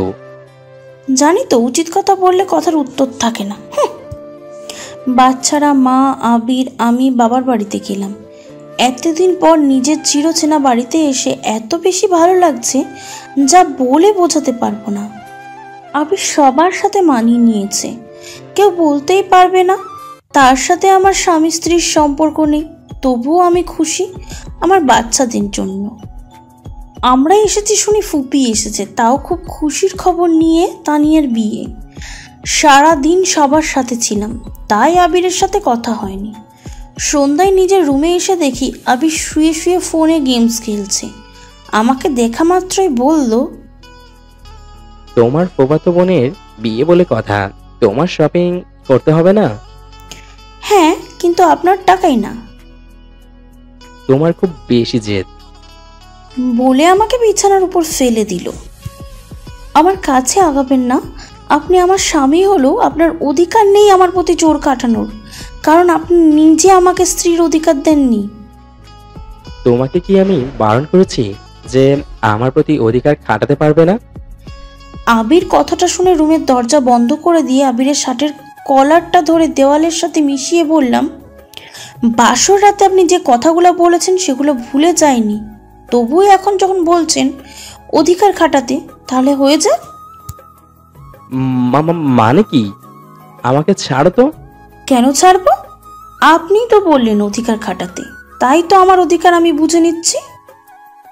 না না, আমি তো এমনি বলেছি, দেখতে চেয়েছি তোমার সাহস আছে কিনা। তাই বুঝি? আমার হাত দিয়ে আবিরের চোখ চেপে ধরে তার পায়ের উপর আমার পা রেখে গালের সাথে গাল লাগিয়ে বললাম, স্বামী স্ত্রীর মধুর সম্পর্কের কোনো বাধা আর থাকবে না। ইভা, তুমি এসব কি করছো? মাথা ঠিক আছে? আবির চোখ বন্ধ করতেই মনে পড়ে গেল ঐশীর কথা। না গো, আপনার প্রেমে ডুবে আছি। আবির আমাকে এক ধাক্কা মেরে সরিয়ে দিল। আমি ছিটকে গিয়ে ড্রেসিং টেবিলের সামনে গিয়ে পড়ি, নিজেকে কোনোভাবে সামলে সোজা হয়ে দাঁড়াই। বাপের বাড়ি এসেছো বলে কি যা ইচ্ছে তাই করবে নাকি? নিজেকে কি মনে করো? তুমি আমার উপর ঢলে পড়লে আমি কন্ট্রোল করতে পারবো না, সেই সুযোগে আমার প্রতি স্বামীর অধিকার খাটাবে? ব্যাস থামুন। আপনি কি মনে করেছেন আপনার প্রতি আমি প্রেমে হাবুডুবু খাচ্ছি নাকি? আপনাকে ভালোবাসা আমার পক্ষে কখনো সম্ভব না। শুধুমাত্র আপনি এতক্ষণ ধরে বলেছিলেন যে অধিকার খাটাতে, তাই এসব করেছি। কিন্তু দেখলেন, যে অধিকার দেয় না তার প্রতি অধিকার খাটাতে গেলে উল্টো আঘাত পেতে হয়। তাই আপনাকে আমিও বলে রাখি, আমার প্রতি কোনো অধিকার খাটাবেন না। দরজায় একটা লাথি মেরে আবির বাইরে চলে গেল। আমিও নিজেকে স্বাভাবিক করে সবার সাথে সঙ্গ দিলাম, যদিও আবির ছিল না। সারাদিন মা মিশমি তিশমিকে তার কাছে রেখেছে। রাতে ওদের ছাড়া আমার ঘুম আসবে না, তাই মায়ের রুমে গিয়ে দেখি দুজনে কাঁদছে। আমি সাথে ওদের কোলে নিয়েই দেখি গা হালকা গরম জ্বর আসছে। মা, ওদের গা গরম জ্বর আসছে তো? হ্যাঁ, তাই তো দেখলাম। তোমাকে বলবো করে, কিন্তু তুমি সবার সাথে ছিলে তাই বলা হয়নি। আপনি এটা একদম ঠিক করেনি। আমার মেয়েরা আমার কাছে সবার আগে। তোমার যে পরিস্থিতিতে বিয়ে হয়েছে সেখানে তুমি বাচ্চাদের নিয়ে এত ভাববে? আমি ওদের মা, এটাই বড় সত্যি, আর কিছু না। আমার ভুল হয়ে গেছে। তুমি ওদের নিয়ে বসো, আমি গিয়ে আবিরকে বলি ওষুধ নিয়ে আসতে। ফার্মেসি বন্ধ, ওষুধ আনতে পারিনি। বিছানায় শুয়ে দিলে কান্না করে, তাই আমি মিশমিকে কোলে রেখেছি আর মা তিশমিকে কোলে রেখেছে।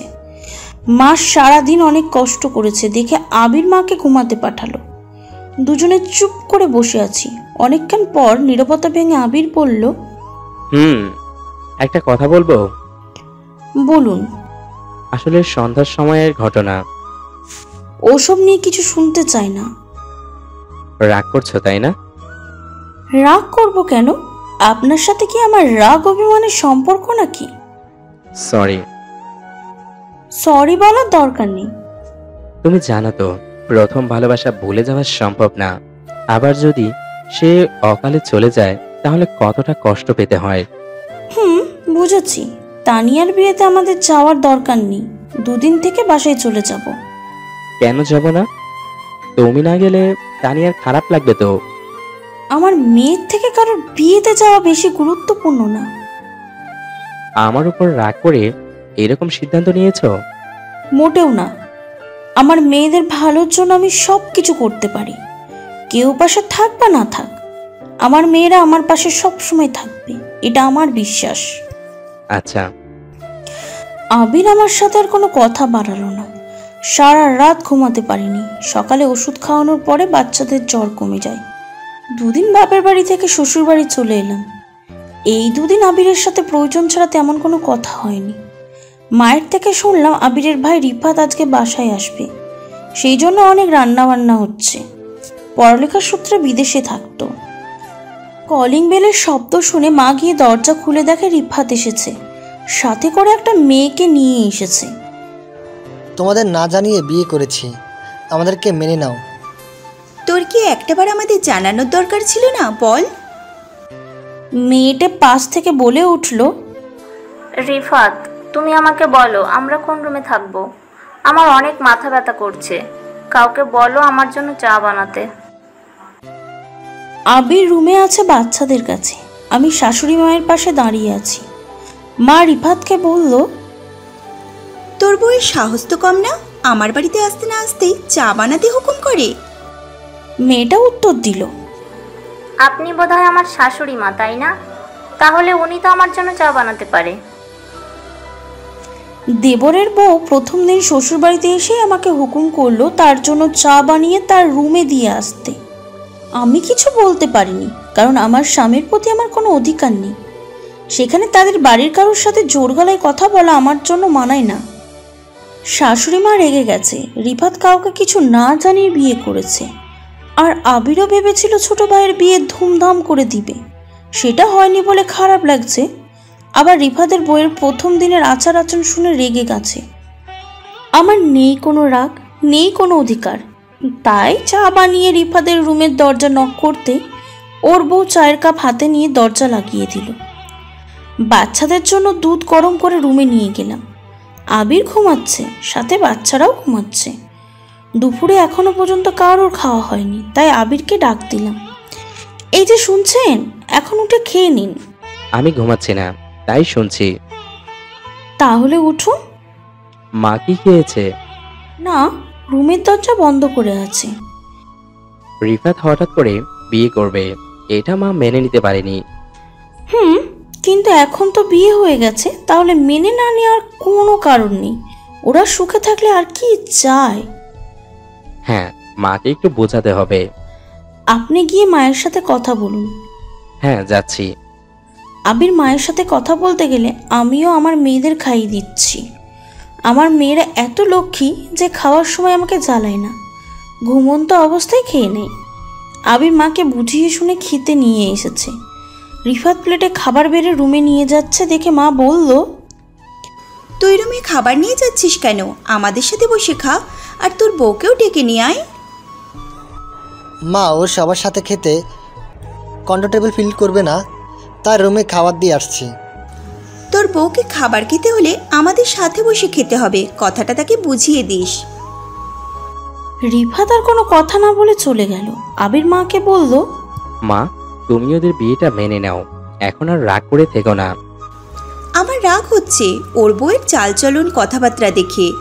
আজ এসেই ইভাকে চা বানানোর জন্য বলে, তাহলে ভাবতে পারিস মেয়েটা কেমন। থাক না মা, সবাই এক হয় না। আমি ভালোই ভালো, খারাপের সঙ্গে খারাপ, তাতে যদি এবারে ছেড়ে চলে যায় তাহলে চলে যাক।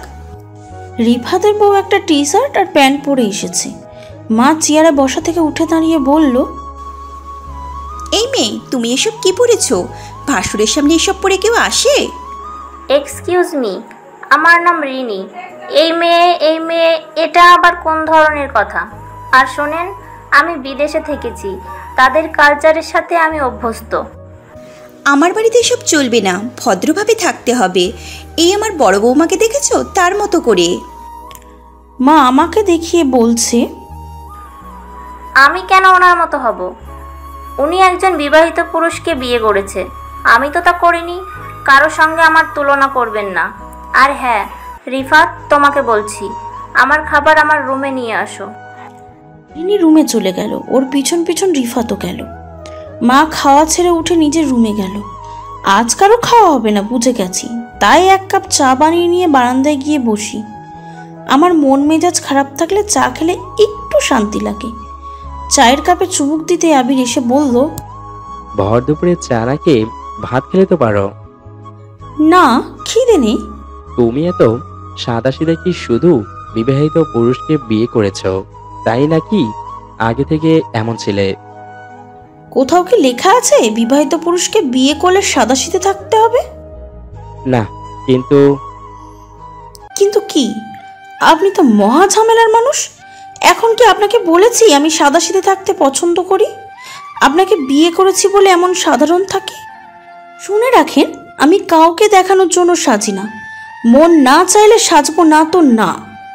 কেউ আমাকে ভালোবাসলে আমার সাদামাটার রং দেখেই ভালোবাসবে, উজ্জ্বল রং দেখে না। সবাইকে আমার মতো ভাববেন না।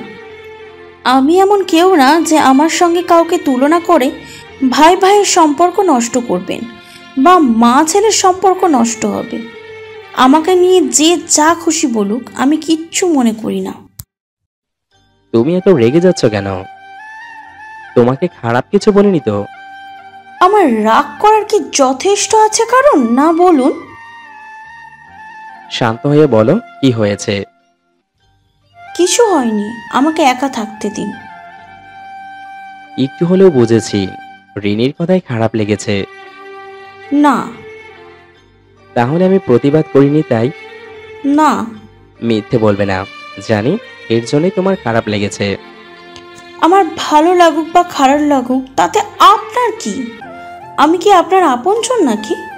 আবির আমার হাতটা ধরে রুমে নিয়ে বলল, আমার 2 মেয়ের মা তুমি, তোমাকে নিয়ে আমার সামনের দিনগুলোতে চলতে হবে। আমার সব বিপদে তুমি পাশে থাকবে, তুমি আমার অর্ধাঙ্গিনী। আবিরের কথাগুলো শুনে নিজের অজান্তেই ওনাকে জড়িয়ে ধরি। মিশমি তিশমি, দেখেছো তোমার মা কত হিংসুটে? তোমাদের বুকে আগলে ধরি বলে তোমার মা ও ভাগ বসিয়েছে। আবিরের কথা শুনে খুব লজ্জা পেয়ে তাকে ছেড়ে দিলাম। সন্ধ্যায় রান্নাঘরের নুডলস রান্না করি, তখনই রিনি এসে বলে, আমার জন্য ব্ল্যাক কফি বানিয়ে দাও। নুডলস রান্না করা শেষ হলে তোমার জন্য ব্ল্যাক কফি বানাবো। নুডলস পরে রান্না করো, আগে আমার কাজ করো। তুমি যেমন বাড়ির বউ তেমন আমিও বাড়ির বউ। আমি তোমার চাকরানি না যে যখন তখন এসে আমাকে হুকুম করবে। শাশুড়ি মা এসে বলল, সামান্য কফি তো চেয়েছে, তাতে এত আপত্তি করার কি আছে? মায়ের কথা শুনে কেমন যেন লাগলো, কারণ মা অন্যায় কিছু মেনে নেয় না। মা আবারও বলল, ছোট বউ তুমি নুডলস রান্না করো। 20 বছর বয়সে এই বাড়িতে বউ হয়ে এসেছি। বিয়ের 1 বছরের মাথায় আবিরের জন্ম হয়, তার 5 বছর পরে রিফাতের জন্ম হয়। বিয়ের 10 বছর পর্যন্ত আমার শাশুড়ি মাকে পাই। সেই 10 বছরে শাশুড়ি মাকে একদিনের জন্যও বুঝিনি সে আমার শাশুড়ি মা। নিজের মায়ের জায়গায় রেখেছি। সেও আমাকে নিজের মেয়ের মতো ভালোবাসতো। কাজে ভুল হলে হেসে বলতো, পরের বার ঠিক হবে, আমি তোমাকে শিখিয়ে দিচ্ছি। আর তুমি বউ হয়ে প্রথম দিন এসেই আমার সাথে খারাপ ব্যবহার শুরু করেছো। হ্যাঁ, মেনে নিলাম তুমি বিদেশে থেকেছো, তাই বলে কি ভদ্রতা বলতে কিছু থাকবে না? শাশুড়ি মায়ের কথা শুনে খুব ভালো লাগলো। সে যেমন ভাগ্য করে শাশুড়ি পেয়েছে, তেমন আমার ভাগ্য খুব ভালো, তার মতন আমিও মা পেয়েছি। রিনি মায়ের কথা শুনে বলল, মা, আপনাদের পুরনো দিনের কথা বলে এখন কি লাভ? আজকাল এরকম হয় না। আমি আর রিফাত ঠিক করেছি, আমাদের সব কাজ শেষ করে বিদেশে চলে যাব। আর কখনো দেশে আসার প্রশ্নই আসে না। আচ্ছা বেশ, তবে আর কতদিন দেশে আছো? রিফাত অনেকগুলো খাবারের প্যাকেট ডাইনিংয়ের টেবিলের উপর রাখতে রাখতে বলে, মা খুব খিদে পেয়েছে, তাড়াতাড়ি বেড়ে দাও। তারা এত তাড়াহুড়ো কিসের? ইভা তুমি যাও তো, আবিরকে ডেকে নিয়ে আসো। হ্যাঁ মা, যাচ্ছি। মায়ের কথা মতন আমিও আবিরকে ডাকতে রুমে এসে দেখি 2 মেয়েকে বুকের উপর রেখে ঘুমাচ্ছে। মিশমিকে কোলে নিতে আবির চোখ মেলে তাকিয়ে বলল, কি হলো এটা? আমার মেয়ের ঘুম ভেঙে গেল যে। সন্ধেবেলা এখন কিসের ঘুম? হ্যাঁ, এখন উঠুন তো। সপ্তাহের একদিনে আমার মেয়েদের সাথে সময় কাটাতে পারি, তুমি কি সেটাও হতে দিবে না? পরিবারের সবার সাথে সময় দিতে হয়। এবার চলুন তো, মা ডেকেছে। কেন, কি হয়েছে? আমি কি করে জানবো? হ্যাঁ, তাও তো ঠিক। আবির তিশমিকে কোলে নিল আর আমি মিশমিকে কোলে নিয়ে ডাইনিং রুমে গেলাম। মিশমিকে মায়ের কোলে দিয়ে সবার জন্য নুডলস আর রিনির জন্য কফি টেবিলের উপর রেখেছি। রিনি কফি হাতে নিয়ে রুমের দিকে চলে যাচ্ছে দেখে মা বলল, আমার কথা শুনে তারপর যেখানে খুশি সেখানে যেও। রিনি দাঁড়িয়ে থাকলো। রিফাত বলল, ভাইয়া তো এসেছে, এখন বলো তোমার কি কথা আছে। হ্যাঁ বলছি, তোরা দেশে কতদিন থাকবি সেই অনুযায়ী কাগজপত্র তৈরি করতে হবে।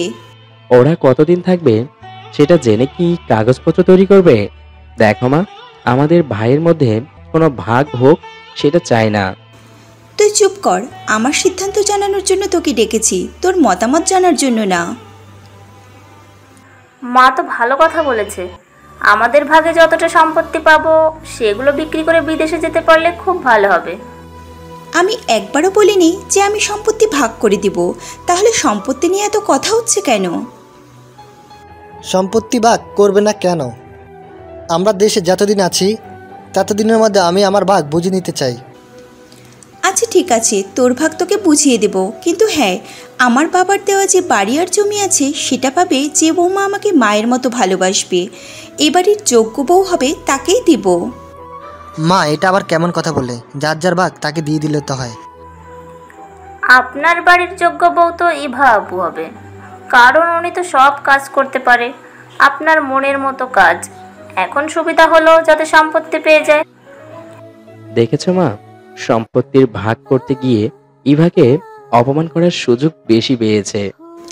আহ বাপু, তোরা চুপ কর, নিজেদের মধ্যে ঝামেলা করিস না। আমি যা বলেছি সেই কথা নড়চড় হবে না। রিনি আর রিফাত কোনো কথা না বলে রুমে চলে গেল। মা মিশমি তিশমিকে নিয়ে তার রুমে চলে গেল। আমি আর আবির চেয়ারে বসে আছি। সংসারে কয়েকদিন এসে পুরো সংসারের দায়িত্ব নেওয়া বা সম্পত্তি ভাগ হওয়া এইসব চায় না।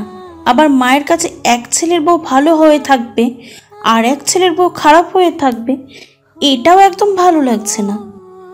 আমাদের পরিবারের সাথে কিছুদিন রিনি থাকলে ও সবার সাথে মানিয়ে নিতে পারবে, ওকে কিছুদিন সময় দিতে হবে। এত কি ভাবছো? আবিরের কথা শুনে হুঁশ এলো। ভাবনার জগতে হারিয়ে গিয়েছিলাম। কই না তো, কিছু না। কতদিন হলো ছাদে গিয়ে চাঁদের আলো উপভোগ করি না। তুমি যাবে আমার সাথে? যাব। ছাদে ফুরফুরে বাতাস, চাঁদের আলো খুব ভালো লাগছে। বহুদিন পরে সুন্দর একটা প্রকৃতির মাঝে আছি। সারাদিনের সংসারের কাছে ভুলে যাই আমার আলাদা করে ভালো লাগার কথা। এই যে আপনাকে বলছি, শুনছেন? বলুন। একটা অনুরোধ করব, রাখবে? উফ, এত হিয়ালি না করে সোজাভাবে বলুন তো, কি বলবেন? কালকে তুমি আমার সাথে শপিং এ যাবে। আমি চাই না আমার জন্য তোমাকে আরো 5টা মানুষ অপমান করার সুযোগ পাক। জানি বিয়ের প্রথম দিন থেকে তোমার সাথে অন্যায় করে আসছি। আমাদের বিয়েটা যে পরিস্থিতিতেই হোক না কেন, সেটাকে সম্মান দিতে হবে। আসলে ঐশীকে এতটা ভালোবাসি যে কখনো ওর জায়গায় কাউকে দিতে পারবো না, তাই তোমার সাথে খুব খারাপ ব্যবহার করেছি। আবিরের পাশে দাঁড়িয়েছিলাম। ওর কথাগুলো শুনে নিজের অজান্তেই ওর বুকে মাথা রাখি। আবির আমার মাথায় হাত রেখে বলে, নতুন করে সংসার শুরু করতে চাই। তুমি চাও তো আমার সাথে থাকতে? খুব চাই।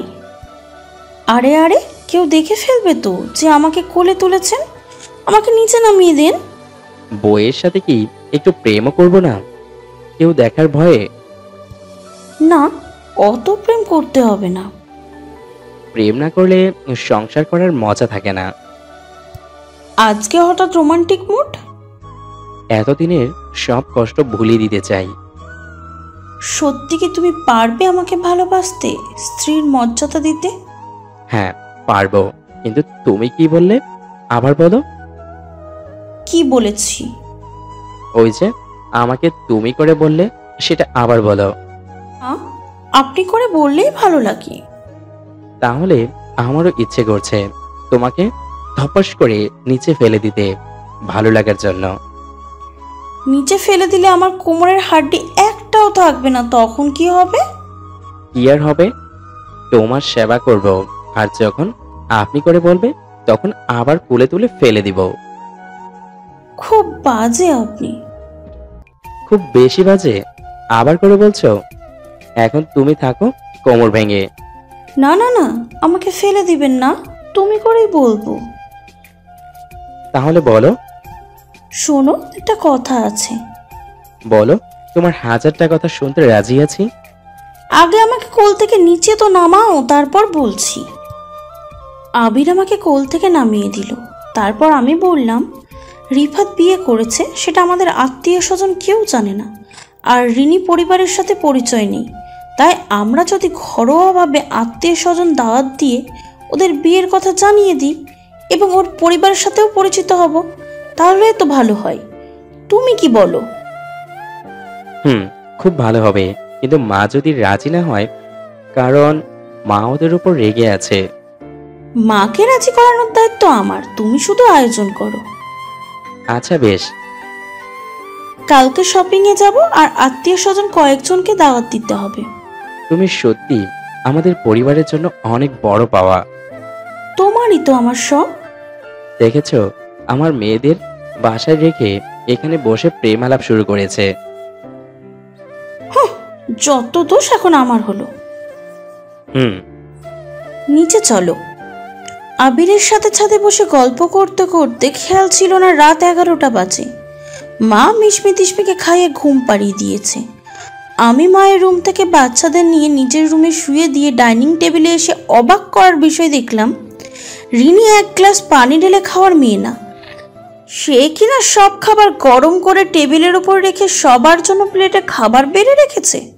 হঠাৎ করে কাজ করছে দেখে কেমন যেন একটা ঘাবলা লাগলো। সবাই একসাথে খেতে বসেছি।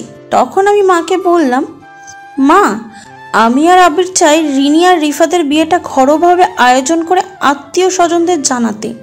কোনো দরকার নেই, ওরা নিজেরা বিয়ে করে নিয়েছে, তখন তো কারোর কথা মনে রাখেনি। মা, ওরা ভুল করে ফেলেছে। তাছাড়া রিনিকে আমাদের পরিবারের সাথে মানিয়ে নিতে হবে তো। মা, আমি ভুল করে ফেলেছি, তোমাদের না জানি আমি বিয়ে করে, আমাদের মাফ করে দাও। আপনি বলেছেন বাড়ির যোগ্য বউ হয়ে দেখাতে, তাই আমাকে একটু সুযোগ দেন মা। আচ্ছা ঠিক আছে, তোমাদের সবার কথা মেনে নিলাম। রিনি খাওয়া ছেড়ে এক দৌড়ে আমাকে জড়িয়ে ধরে বলল, থ্যাংক ইউ এ লট ইভা আপু, তোমার জন্য এত হ্যাপি লাগছে। আমাকে ধন্যবাদ দিতে হবে না, মা রাজি হয়েছে বলে অনুষ্ঠান হবে। তারপরেও সব ক্রেডিট তোমার। এই যে মেয়ে, আমার জন্য কি একটু ধন্যবাদও রাখুনি?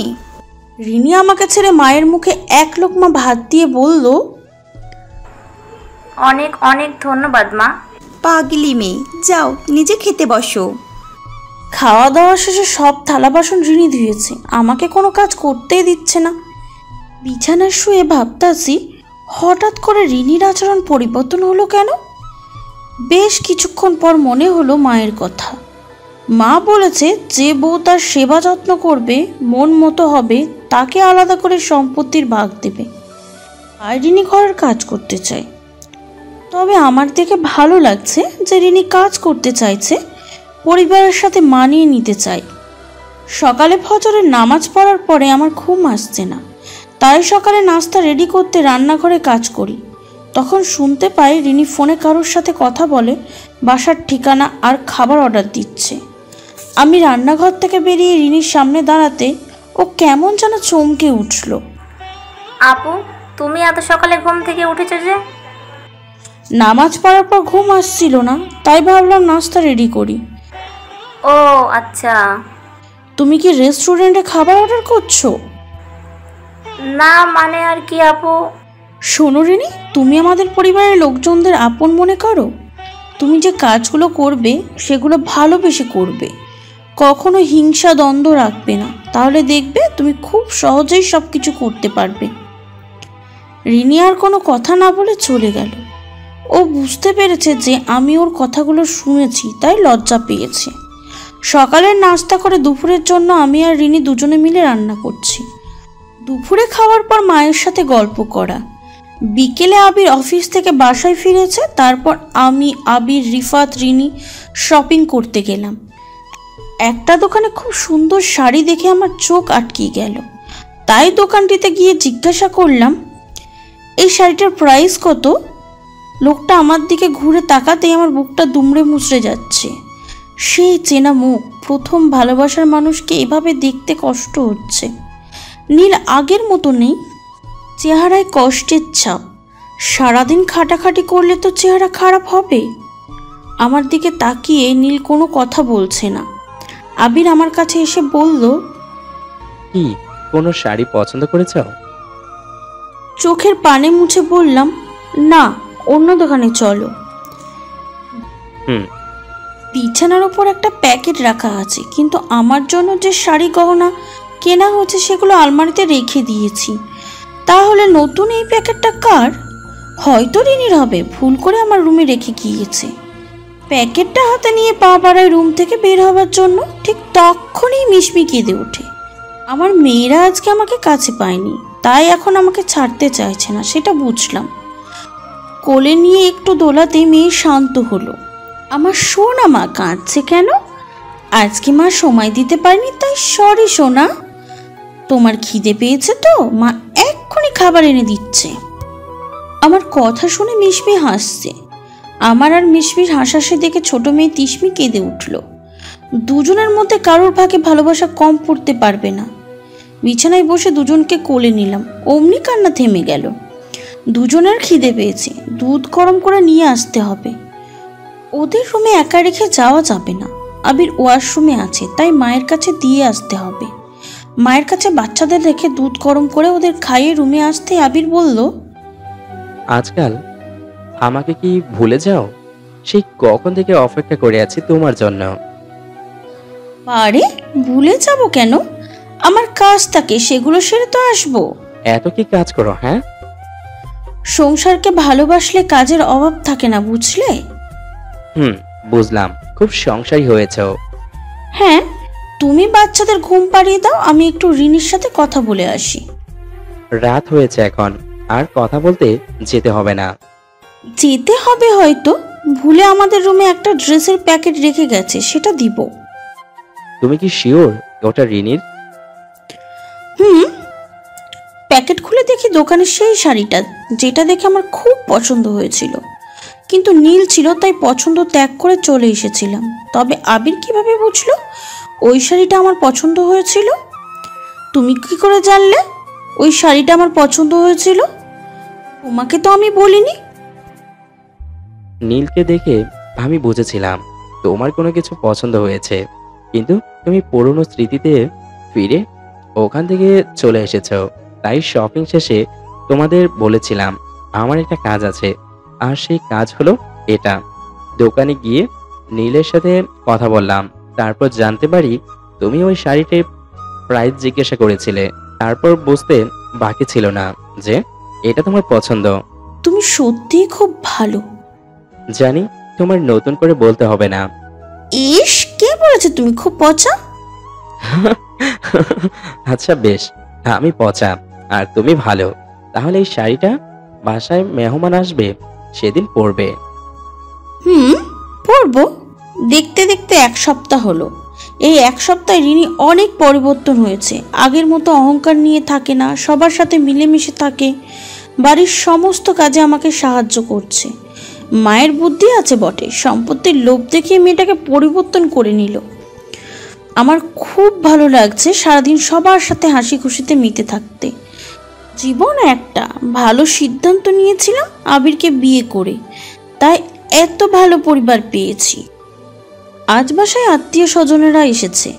আমি রিনিকে সাজিয়ে দিয়েছি আর রিনি আমাকে সাজিয়ে দিয়েছে। আমার পুচকে সোনা মেয়েদের সুন্দর জামা পরিয়েছি, দেখতে একদম পরীর মতন লাগছে। সবার সাথে পরিচয় হতে শুনতে পেলাম একজন আরেকজনকে বলছে, বড় সম্পত্তির লোভে বিবাহিত ছেলেকে বিয়ে করেছে, নয়তো এমন সুন্দর মেয়ে বিয়ে করে নাকি? হয়তো তাই, আবার কে জানে কয়দিন এই সংসার টেকে। আমি একটু তাদের দিকে এগিয়ে বললাম, এই যে আন্টি, আপনাদের বলছি, আপনারা ঠিক বলেছেন, আমি সম্পত্তির লোভে বিয়েটা করেছি, নয়তো কেউ কি বিবাহিত ছেলেকে বিয়ে করে? আর হ্যাঁ, রিপাত যদি কাউকে না জানিয়ে বিয়ে করলে আপনাদের সমস্যা কি? আপনাদের জানানোর জন্যই তো আজকে এত আয়োজন করা হয়েছে। আর হ্যাঁ, সম্পত্তি কি জানেন? আমার 2 মেয়ে, ওদের জন্য আমার এই পরিবারে আসা। আমি কথাগুলো একটু জোরে জোরেই বলেছি, আশেপাশে অনেকে শুনেছে। কেউ আমাকে দোষ দিতে পারেনি, কারণ আমি তাদের যোগ্য জবাব দিয়েছি। আবিরের সাথে বিয়ের পর থেকেই আমার সাথে তেমন ছবি ছিল না, কিন্তু আজ অনেক ছবি তুলেছি। আজকে আমার খুব বেশি খুশির দিন, সারা জীবন এভাবে থাকতে চাই। এই বা শুনছো? হ্যাঁ বলো। তোমাকে খুব সুন্দর লাগছে। তোমাকেও মনে হচ্ছিল তুমি নতুন বর। হ্যাঁ, আমি তোমার বর। ভালোবাসি। আমিও। কি বললে? আবার বলো তো। ভালোবাসি বলে আবির আমাকে তার বুকে আমাকে আগলিয়ে রাখলো। শুরু হলো আমাদের পথ চলা। রাগ, অভিমান, ঝগড়া নিয়ে চলছে আমাদের সংসার। অনেকটা সময় চলে গেল। আমাদের পরিবারে নতুন সদস্য এসেছে, রিনির ছেলে। তবে আরেকজন সদস্য আসবে, খবরটা এখনো কাউকে দিইনি। আজ আমাদের বিবাহ বার্ষিকী। 7 বছর পূর্ণ হলো আর আজই সুখবর জেনেছি, কিন্তু মনে এই তো কিছুদিন আগে মিশমি তিশমিকে কোলে নিয়েছি, ওদের সাথে খেলেছি, এখন ওরা কত বড় হয়েছে, সারাক্ষণ আমার সাথে লেগে থাকে, মাকে ছাড়া এক মুহূর্তও থাকতে পারে না।